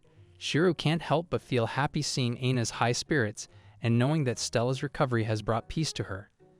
As the less than stellar silver moon officially joins Fairy's blessing as one of their branches, Shiro finds himself reflecting on the recent turn of events. With Azure Flash now under Fairy's blessing and a surge of strong adventurers eager to explore the Great Forest, opportunities seem to be flourishing. Adding to the excitement, Shiro realizes he has earned close to 50 million yen in just 2 months, edging closer to the possibility of early retirement. Lost in his thoughts, Shiro was startled by the interruption of Mayor Karen, who jovially wishes him a good evening. Shiro confesses to feeling his heart skip a beat, prompting laughter from Karen, who then joins him for a drink of alcohol from his hometown, marking a moment of camaraderie amidst the tranquil night. As Karen savors the taste of the alcohol, she compliments Shiro's choice, prompting a playful exchange between them. Shiro chuckles, suggesting that praising the alcohol might be more appropriate. Karen counters, insisting that Shiro deserves praise too, and playfully rests his head on her lap. Shiro protests slightly, but Karen's laughter fills the air as she teases him about enjoying praise. Shiro remarks that she's quite intoxicated, but Karen pauses to express her gratitude to him for coming to the town. She emphasizes that it's not a reward but assures him that she's willing to assist him in any way possible, urging him not to hesitate to ask for help when needed. Their exchange reflects a moment of sincere appreciation between them. Shiro modestly deflects Karen's offer of assistance, stating that he simply did what he could.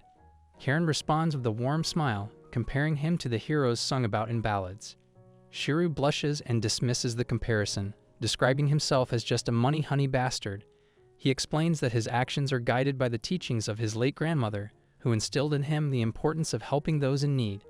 Karen expresses admiration for Shiro's grandmother and expresses a desire to know her name. Shiro is taken aback when Karen recognizes his grandmother's name, Arisugo Amai, as the immortal witch Arisu. Shocked, Shiro questions how Karen knows his grandmother. Karen explains that while Arisu is well known across the continent, few have had the opportunity to meet her in person. She recounts her own encounter with Arisu at the Harvest Festival the previous year, where the witch appeared in town, reveling in festivities with a carefree spirit. Shiro is stunned by this unexpected revelation about his grandmother's legendary status, prompting a flood of questions and emotions. As Mayor Karen recounts her encounter with Shiro's grandmother, the immortal witch Arisu, at last year's Harvest Festival, Shiro's mind races with disbelief. Despite his grandmother's disappearance 7 years prior, Karen vividly recalls the magical display of the star sword Melkifson illuminating the night sky.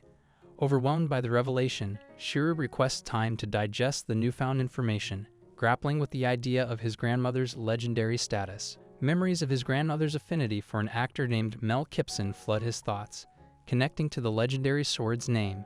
Karen, equally surprised, acknowledges Shiro's role in introducing mysterious artifacts to the world, now understanding the source of his inspiration. She queries if Shiro frequently sees his grandmother, to which he admits 7 years have passed since their last meeting. Overcome with emotion, Shiro realizes the possibility that his grandmother may still be alive, his heart bursting with the revelation. As Shiro settles back into the comfort of his home, his mind swirls with thoughts of his grandmother. The picture on the wall captures her spirit, flashing a playful double peace sign. Shiro reflects on her enigmatic nature, acknowledging that understanding others wasn't her forte. Yet despite their differences, he holds on to the belief that she'll make an appearance at the upcoming Harvest Festival. With a mix of anticipation and uncertainty, Shiro awaits the possibility of reconnecting with his immortal grandmother. Earlier, Karen had suggested to Shiro that she recognized his grandmother as the immortal Arisu, who vanished without a trace. Instead of rushing off to search for her immediately, Karen proposed that Shiro stay in Ninerich for a while longer, especially with the upcoming Harvest Festival on the horizon. She mentioned that last year's festival had seen Arisu's unexpected appearance, hinting that history might repeat itself. Intrigued by the idea, Shiro agreed to lend his assistance to Karen in preparing for the festival's grand 120th anniversary celebration. As he pondered his role, Shiro imagined setting up a festival stall, anticipating the abundance of food stalls that would surely be present. While brainstorming ideas for his festival stall, Shiro delves into his childhood memories, searching for inspiration. Suddenly, the word memories triggers a revelation, and he recalls cameras from his world, a novelty in this realm. Excited by the prospect of introducing something new, Shiro brings cameras with him to Ninerich. As he unpacks the unfamiliar devices, Ina expresses surprise at the unusual devices. Curious, she asks Shiro about the device, prompting him to explain that it's called a camera, a remarkable invention he plans to showcase as his new product. Eager to demonstrate, Shiro snaps a picture of Ina, initiating his journey to introduce the wonders of photography to their world. As Shiro clicks a picture of Ina and shows her the developed photo, she is utterly stunned, her eyes wide with disbelief. Examining the picture closely, Ina is baffled by what she sees. She questions why there's a tiny version of herself captured within the photo, seemingly shrunk and enclosed within the frame. The camera's capabilities appear almost magical to her, capable of capturing people and scenery in an instant. Intrigued by the device, Shiro suggests they take more pictures. He asks Ina to smile and strike different poses for the camera, initiating a fun and lighthearted photography session. As Ina looks at the pictures, she's taken with amazement. She holds the camera and wonders aloud as she needs to press a certain button to take photos. Giving it a try, she snaps pictures of Shiro and eagerly asks for feedback on her newfound photography skills. Shiro praises her efforts as she continues to capture numerous images of him, prompting him to jokingly ask her to ease up on the shutter button. Intrigued by a nearby Polaroid camera, Ina inquires about its function. Shiro explains that it's another type of camera called a Polaroid, which sparks Ina's curiosity even more as she learns about the variety of cameras available. Shiro snaps a picture of Ina using the Polaroid camera, but Ina is less than thrilled with the result, commenting that she looks strange. Suddenly, she seizes the opportunity when Shiro is momentarily distracted and playfully calls out his name, capturing a candid and humorous photo of him making a silly face. Shiro realizes that Ina is seeking revenge for his previous candid shot of her. As he looks at the photo of himself, he notices a shadow resembling his grandmother's double peace sign. Reflecting on the moment, Shiro composes a haiku encapsulating the day's events. Stella interrupts the playful banter between Shiro and Ina to express her gratitude for Shiro's care and support.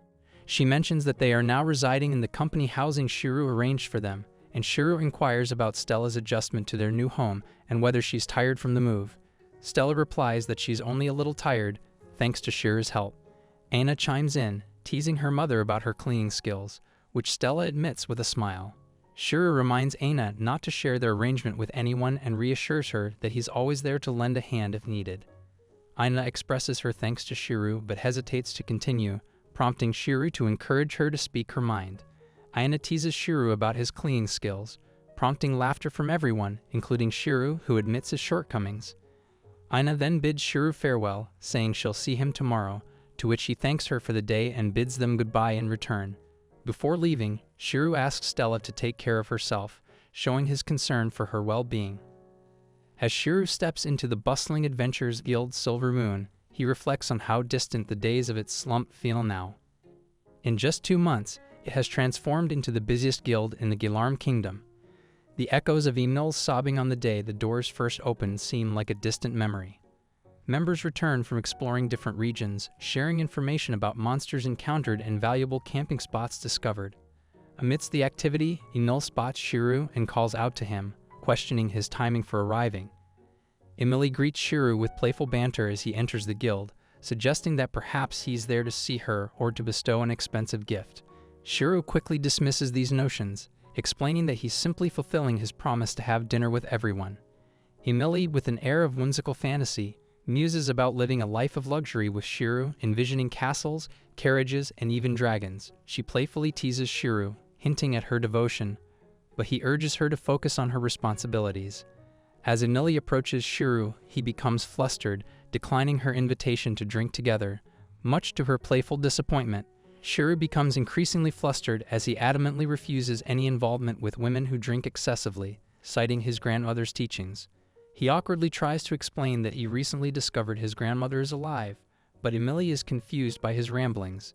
Their disagreement escalates into a physical struggle as they attempt to push each other away. Emily misinterprets Shiro's passionate resistance as a romantic gesture, further fueling the conflict. Despite Shiro's protests, Emily attempts to kiss him, adopting a comically exaggerated expression that resembles an octopus. Shiru, alarmed by the unexpected advance, desperately calls for help, likening Emily's behavior to that of an octopus.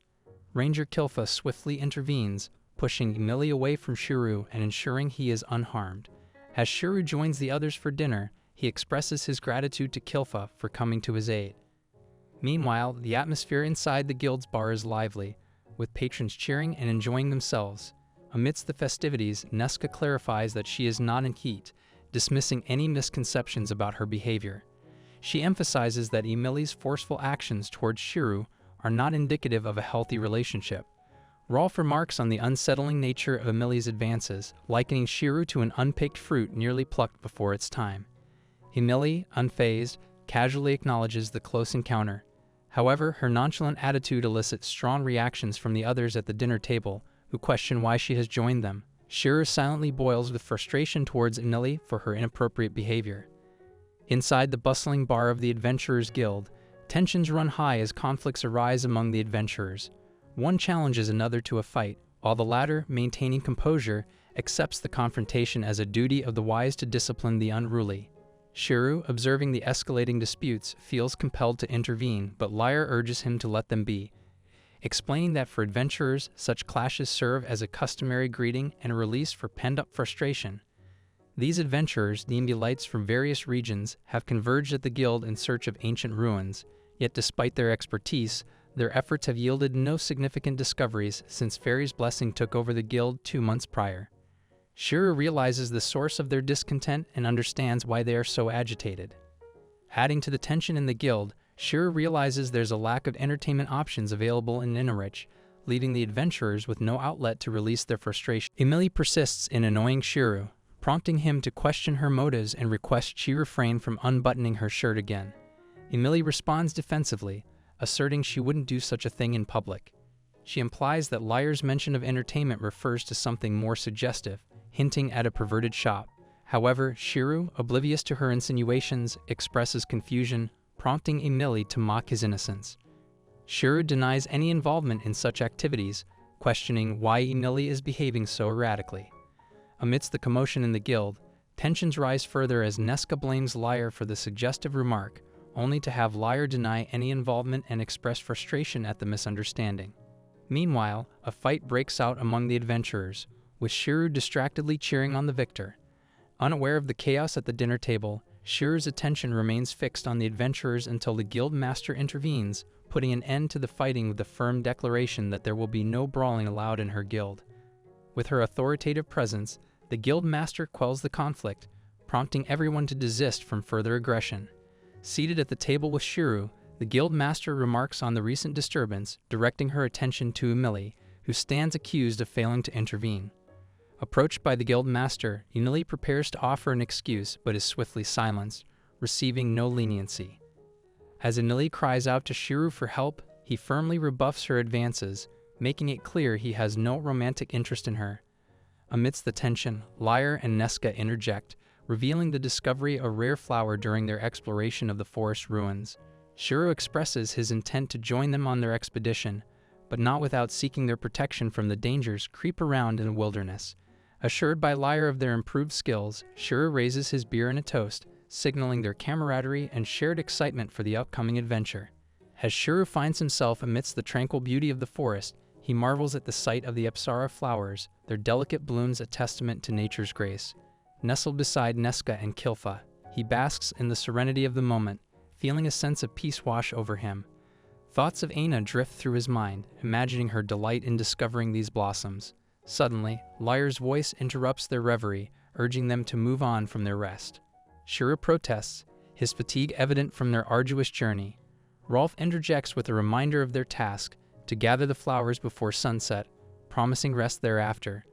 Reflecting on Azure Flash's recent discovery of the Apsara flowers and their subsequent demise, Shiru's resolve strengthens, understanding the importance of their mission.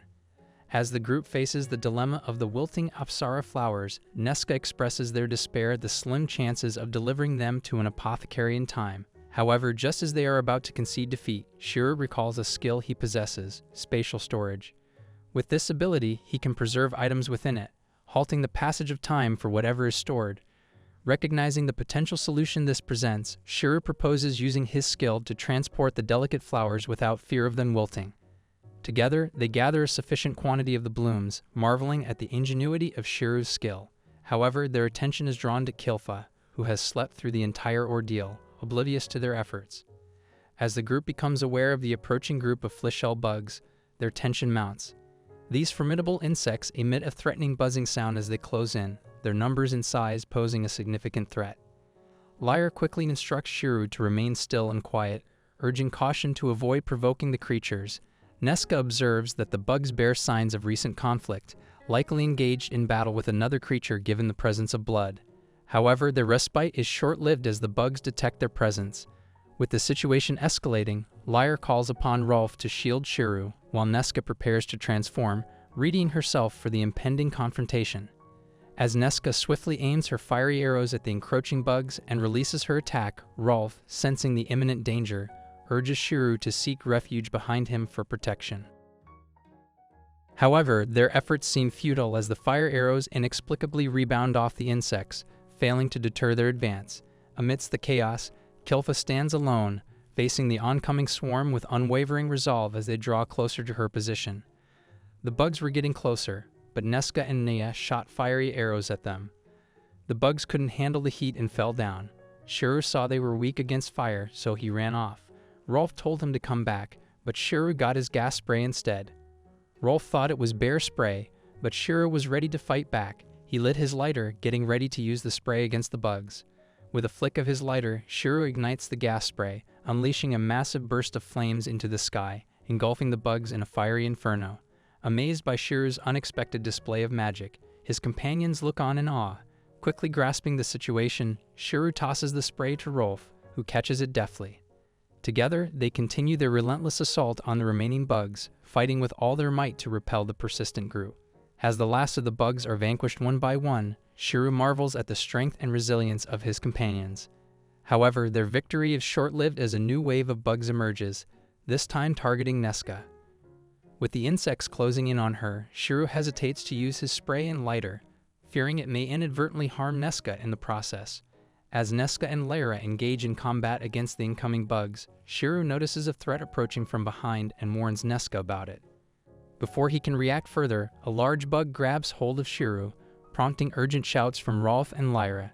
In a bid to escape, Lyra encourages Shiro to jump into the nearby river as a desperate measure.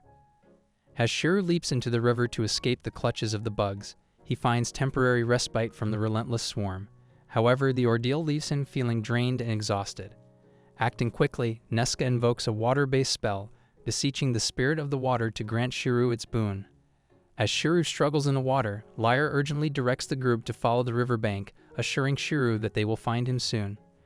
With determination in their hearts, they vow not to rest until they locate their comrade.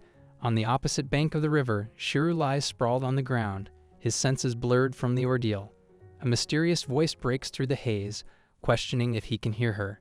Slowly, Shiro's consciousness begins to stir, and he struggles to sit up, coughing weakly. As his vision clears, he notices a figure standing nearby, and inquires about her identity. The figure responds, revealing herself to be a fairy, prompting a moment of astonishment from Shiro. Upon encountering the fairy, Shiro finds himself in a state of shock and wonder, stuttering in disbelief at the sight before him. He hesitantly asks about the fairy's identity, prompting a frustrated response from her, urging him to stop staring. Apologizing, Shiro attempts to compose himself, but the fairy presses on, reminding him of his manners. With a sheepish grin, Shiro finally offers a hesitant gesture only to be corrected by the fairy, who scolds him for not expressing gratitude for her rescue. She recounts the dangerous situation he would have faced without her intervention, teasing him about fleeing from a monster. As Shiro explains his origins in Ninerich, the fairy suggests accompanying him back to the human town, leaving him bewildered by the unexpected proposal. With teary eyes, the fairy expresses disappointment at Shiro's response, prompting him to clarify that his hesitation was due to wondering if they had mutual acquaintances in Ninerich. The fairy mentions knowing a male human who fits a vague description, prompting Shiro's curiosity.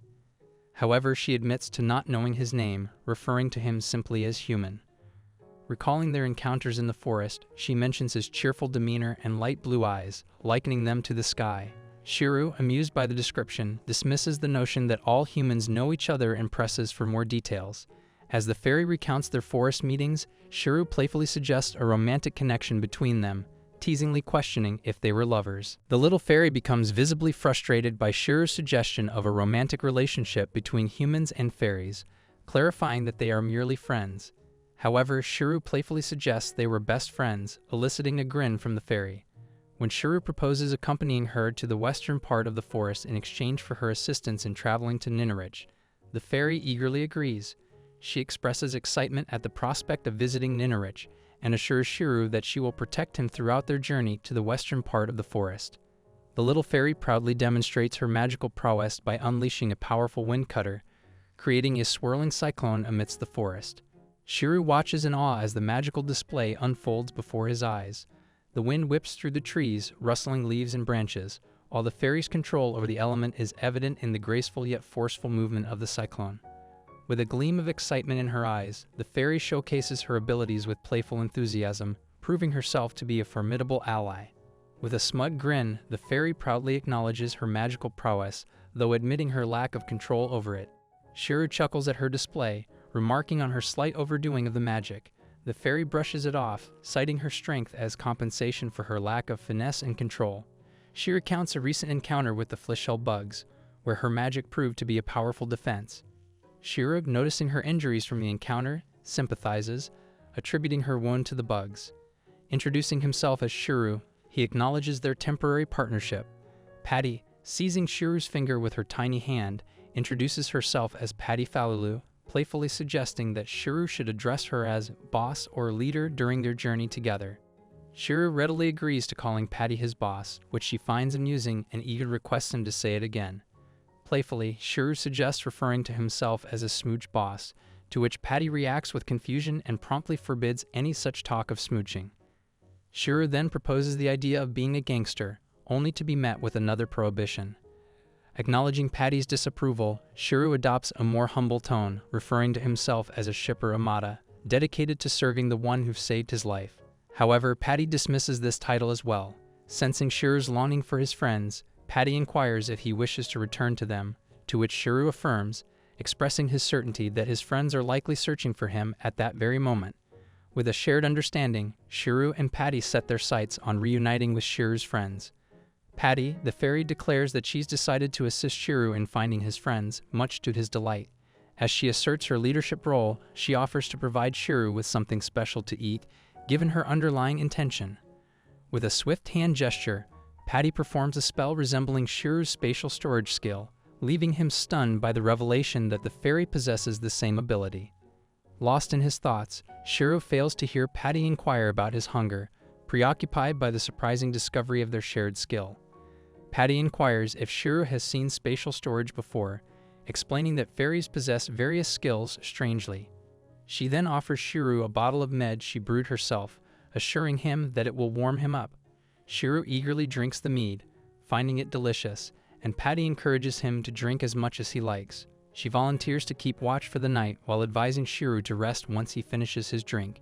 Grateful for the tasty mead, Shiro thanks Patty before settling down to sleep, obediently following her instructions as the night falls. Patty informs Shiro about the various creatures inhabiting the Jigna forest, including goblins, orcs, and ogres, as well as the distant elf village protected by a barrier. Shiro requests a brief break during their journey through the forest, to which Patty reluctantly agrees. As they rest, Patty samples the nectar of a babuna flower, commenting on its peculiar taste. Shiro, seated beside a tree trunk, observes Patty's chatter, realizing that she shares knowledge even seasoned adventurers might not possess. He reflects on the ancient history of the region, pondering the existence of the long-gone country of Jigna, predating Patty's time. As Shiro ponders the ancient history of the region and the long-lost country of Jigna, he is interrupted by an approaching presence in the forest. Patty urges him to hide immediately, but Shiro hears familiar voices calling out for him, Rolf, Neska, and Lyre, his worried companions searching desperately. Lyre expresses fear over Shiro falling off a waterfall, but Neska reassures him, insisting that Shiro is alive and well. Overjoyed to hear his friends' voices, Shiro emerges from hiding, much to Patty's astonishment. She scolds him for exposing himself, but Shiro smiles, explaining that the voices belong to his cherished friends, his companions. Patty is taken aback by this revelation. As they search for Shiro in the forest, a distant voice catches their attention, sparking hope that it might be him. Pointing in the direction of the voice, they suddenly remember Kilfa and wonder where she is. Up in the sky, Kilfa finds herself caught in the clutches of a large bird. Spotting Shiro from above, she shouts his name with relief. Shiro looks up just in time to see Kilfa, but before he can react, Kilfa kicks the bird, sending her plummeting from the sky. The collision between Kilfa and Shiro is visible from afar, leaving the group perplexed about what they just witnessed. As Kilfa collides with Shiro, tears of joy stream down her face as she expresses her relief that he's unharmed. Overwhelmed with emotion, she vows never to leave him alone again. Shiro's companions, finding him safe, express their deep apologies for failing to protect him, bowing their heads in embarrassment. However, Shiro reassures them, urging them to raise their heads, insisting that he's just happy to be reunited with his friends. Neska, grateful for Shiro's selfless actions, promises to repay him. Shiro grins, affirming his place among them as a companion of the Azure Clash, despite Lyre's teasing remarks. Rolf expresses amazement at Shiro's journey, but Shiro humbly credits his survival to someone else. With a grin, Shiro introduces Patty as the savior of his life, the fairy boss. His companions are astounded at Patty's presence, questioning if she's real. Neska requests an explanation from Shiro, highlighting the rarity of fairies, often regarded as an illusionary race that seldom interacts with humans. Shiro looks to Patty, acknowledging the restrictions imposed on fairies, who are prohibited from leaving their village by law. He admits that he assumed fairies could be found anywhere due to the guild's name, Fairy's Blessing. Patty questions the tradition of fairies blessing humans, prompting Shiro to speculate that perhaps it originated from another fairy. Neska interjects, explaining that the namesake of Fairy's Blessing is the legendary Fairy's Mead, a renowned alcohol brewed exclusively by fairies. Shiro casually glances at Patty and confirms if they're referring to the maid she gave him earlier. Patty confirms, and upon learning that Shiro consumed the fairy's mead, everyone is shocked. Neska grabs Shiro by the collar, demanding confirmation that he drank the fairy's mead. Lyra and Neska express disbelief that Shiro actually drank the fairy's mead, emphasizing its rarity and exorbitant price. Rolf adds that according to guild records, the mead hasn't been auctioned in 200 years. Shiro, stunned by the revelation, learns that Patty allowed him to drink it as an exception because he's her underling. Grasping the hierarchy, Shiro acknowledges Patty as his boss. Neska expresses astonishment that Shiro was saved by a fairy. Lyra extends gratitude to Patty for saving Shiro and offers assistance in finding the human she mentioned. Shiro describes the human's appearance, prompting Lyra to agree to help. With their reunion complete, they decide to return to Ninerich. As they approach Ninerich, Patty is filled with excitement at the sight of the human city in the distance. However, Rolf corrects her, noting that it's actually a city, not just a village. Neska explains the varying terminology for settlements based on their size. Patty acknowledges this and eagerly suggests they head to the city. Rolf jokingly remarks to Shiro about the challenges of being an underling. Suddenly, they notice Anna standing at a distance with a somber expression. Patty inquires about her identity, while Shiro, upon seeing Anna, wonders why she's there. Aina rushes towards Shiro, enveloping him in a tight embrace, her tears flowing freely as she cries out his name. Suddenly, Stella approaches Shiro from behind, expressing her relief that he's finally returned home. Shiro's companions bid him farewell, and Stella reveals that Aina couldn't sleep all night out of worry for him. Concerned, Shiro asks about Stella's condition, but she assures him that she's fine. However, she admits she may not be able to carry Aina much longer. Aina, embracing her mother, insists she won't leave Stella's side. Stella affectionately acknowledges their bond, declaring herself as Aina's mother. As Shiro prepares to leave, Stella calls out to him, realizing she forgot to extend a warm welcome home. Shiro smiles warmly at her gesture, feeling a sense of belonging as he acknowledges that he's finally home. Approaching his house, Shiro marvels at the sight, feeling a sense of pride and familiarity. Patty, impressed by the size of the house, expresses her amazement at its grandeur. Shiro inquired about the type of houses fairies live in, prompting Patty to explain their tree-dwelling abodes, designed to protect them from monster attacks. Shiro assured Patty that he hadn't forgotten about finding his friend and suggested they start the search the next day, bringing joy to Patty. However, Shiro interrupted, curious about the process of making the delicious mead. Patty reassured him that it's simple with honey, but Shiro pointed out the difficulty in obtaining it, mentioning Aina's recent encounter with bees. To their surprise, Shiro revealed a jar of honey he managed to find, which matched Aina's description perfectly. Upon seeing the jar of honey, Patty's eyes gleam with greed, questioning if it's truly pure honey. Shiro reassures her, confirming its purity. Curiously, Patty dips her finger into the jar and tastes the honey, her expression quickly transforming into one of delight.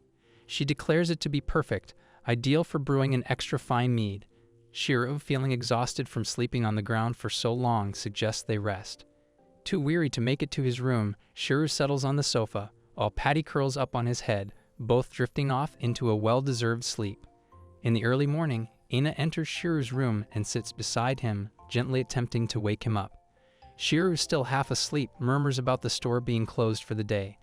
Aina happily informs him that her mother asked her to bring lunch for him, to which Shiro responds with a sleepy acknowledgement. As Aina leans in closer to Shiro, she notices the tiny fairy perched on his head and asks who she is, her eyes filled with wonder.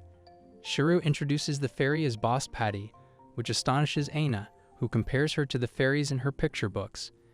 Aina's excitement is palpable as she gazes at the tiny creature with starry eyes. Surprised by Aina's ability to speak, Patty questions Shiro about the girl's identity. Prompting him to explain that Aina works at his store, Patty expresses her desire to ask Aina about a man with blue hair and eyes, but Aina admits she doesn't know anyone fitting that description. Shiro reassures Patty, explaining that they can't be expected to know everyone in the small town of Ninerich, but they can start searching right away. Excited, Patty suggests beginning the search immediately, and Aina offers to help. Before setting off, Shiro suggests finding a good hiding place for Patty. Aina reveals that she has a place to conceal Patty and hides her in her bag. With Patty safely hidden, the trio embarks on their quest to find Patty's friend. As they embark on their search for Patty's friend, Shiro, Aina, and Patty first visit an elderly woman inquiring about him, but she doesn't have any information. They then show his necklace to various people in the marketplace, hoping someone might recognize it. Next, they approach a half-human at the rotisserie and his sister, but unfortunately, none of them knows the person they're seeking. With each attempt, they realize they don't have enough specific details to describe the individual they're looking for, making their search more challenging. After exhausting all possible avenues, Shiro, Aina, and Patty even visit the government office to seek assistance, but they are met with disappointment as no one recalls seeing Patty's friend before. With no name to go on and only a single strand of his necklace as a clue, their search becomes increasingly futile. Despite their efforts, they fail to gather any useful information. They traverse from place to place, questioning about 27 individuals, but none of them can provide a lead. Their search feels like looking for a needle in a haystack, with only the blue eyes of Patty's friend as a vague descriptor. After their exhaustive efforts yield no results, Aina suggests that Patty's friend may not reside in Ninerich, but Patty insists that he mention coming to the town. Shiro realizes that the only tangible clue they have is the matching necklace, which he photographed using a camera he recently acquired. Sitting beside a tree trunk with Aina, Shiro is interrupted by Mayor Karen, who has come looking for him upon hearing about his latest journey with the Azure Flash. Karen expresses relief at his safe return and reassures him that his safety is what truly matters. Shiro apologizes for causing her worry, but Karen assures him that there's no need for apologies, emphasizing the importance of his well-being. As Shiro blushes, Aina notices his reddened face and questions him about it. Shiro quickly attributes it to the heat, attempting to conceal his embarrassment. Changing the subject, Shiro shows the picture of the locket to Mayor Karen, seeking her assistance in identifying it. Karen ponders for a moment, acknowledging that she may have seen it before but can't recall where. Promising to inform Shiro if she remembers anything, Karen expresses gratitude for his past deeds, acknowledging that she owes him a debt she can never fully repay. With a mention of guild-related business, Karen excuses herself, clarifying that it doesn't involve Eno. Karen mentions that the guild-related business involves the one who endangered her dear friend, the Azure Flash. Shiro attempts to justify himself, admitting fault for the danger he faced and urging Karen to prioritize the safety of Lyre and the others. Aina interrupts the conversation, expressing her desire to sleep with Patty for the night. Shiro turns to Patty, asking if she's okay with the arrangement. Patty reluctantly agrees, making an exception just for the night. Shiro remarks on Patty's tsundere nature, acknowledging her reluctant obedience. As Aina returns home, she excitedly calls out for her mom, holding her shoulder bag tightly. She tells her mom that she wants to show her something, but it must be kept a secret. Stella, her mother, grins and assures her that she can keep a secret. Stella jokingly hopes it's not something like a lizard or a frog. Aina reassures her and opens her bag, revealing Patty, the tiny fairy, nestled inside. Patty gazes up at Aina's mother and remarks that she must be Aina's mommy, noting the resemblance in their facial features and eye color. As Aina's mother gazes closely at the fairy, she's amazed by her presence. Throughout the night, Patty enjoys herself, reveling in the softness of the bed as she bounces and flows upon it. Aina's mother brings fruit tea, and they all enjoy dinner together. Later, as they sit on the bed, Stella asks Patty if she could share more about the human man mentioned at dinner. Aina chimes in, expressing her curiosity as well. Patty remains silent for a moment before agreeing to share just this once. Patty gazes upwards as memories flood her mind. She recalls the time when she ventured out of her village for the first time. In the depths of the forest, she encountered a man kneeling, seemingly hungry. With a sense of amusement, Patty initially thought he was behaving like a child and found herself on the verge of laughter. She watched him intently, struggling to contain her amusement as she observed his dilemma. Patty continues her recollection, recalling how, moved by the man's tears, she decided to assist him. She swiftly dispatched the troublesome horned rabbit that had been causing him distress. In awe of her abilities, the man looked at and asked her if she was a fairy, and that's how their encounter began. Patty recounts how the man, after they found the rabbit meat, thanked her for saving him. When he asked for her name, someone interrupted and told him to stay away. Patty promised to reveal her name once he became a fully fledged hunter. Undeterred, the man began honing his hunting skills. He aimed his spear at a bird in the sky and successfully hunted it. With each successful hunt, he improved his abilities, eventually becoming proficient at hunting various animals like snakes and wolves.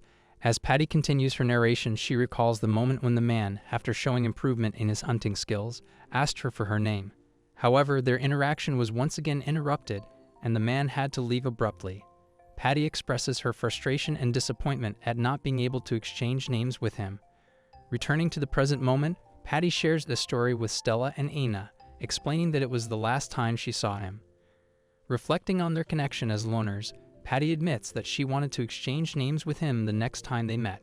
However, she apologizes for what she considers a dull story, but Aina reassures her, expressing interest in her tale.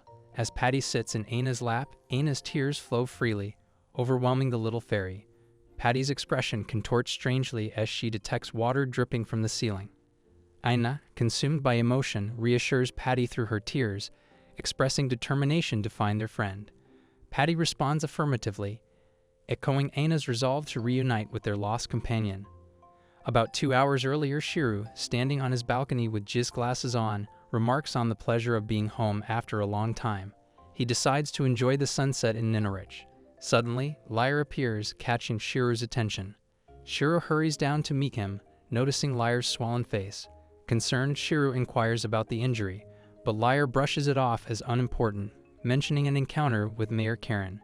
According to Lyre, Mayor Karen confronted him about Shiru's safety in the forest, and when he refused to apologize, she punched him. Lyre suggests going to the guild bar for a drink, mentioning that the guild master Andy Null will be there. Shiru agrees, and they head off together. In the guild bar, everyone gathers around the counter, raising their glasses in a toast. Laughter fills the air as they share stories and enjoy their drinks. Shiru takes a sip of his beer and stares at the glass, lost in thought. Lyre notices his expression and asks what's on his mind. The guild master chimes in, wondering if the ale doesn't suit his taste. Shiru admits that it doesn't, apologizing for his honesty. The guild master reassures him, saying she doesn't mind, and confesses that she doesn't find the ale particularly delicious either. Shiru expresses surprise when the guild master admits that she doesn't find the ale particularly appealing either, explaining that there's a limit to the quality of alcohol available in the Borderlands due to import costs. Kilfa chimes in, expressing her desire for wine or cider, despite acknowledging their less than ideal taste. Nesca quickly dismisses the idea as a luxury they can't afford. Shiru nods in understanding, remarking on the less than satisfactory taste of such drinks. Lyre teases Shiru, suggesting that perhaps he's accustomed to only expensive wines enjoyed by nobles. Shiru shakes his head, explaining that back in his hometown, there were plenty of affordable and delicious wines available, ranging from red and white to pink rose. As Shiru shares tales of the abundance of alcohol in his hometown, the adventurers at the guild listen intently, their interest piqued by the mention of various drinks. Shiro's description of the thriving alcohol trade in his homeland sparks excitement among the listeners, their eyes gleaming with anticipation. Recognizing a potential business opportunity, Shiro proposes a plan to introduce the guild members to the diverse range of alcohol from his hometown. With a confident tone, he invites everyone to return to the guild bar in 3 days, promising to treat them to a taste of the exotic beverages he has described. His announcement captures the attention of the crowd, igniting anticipation for the upcoming event.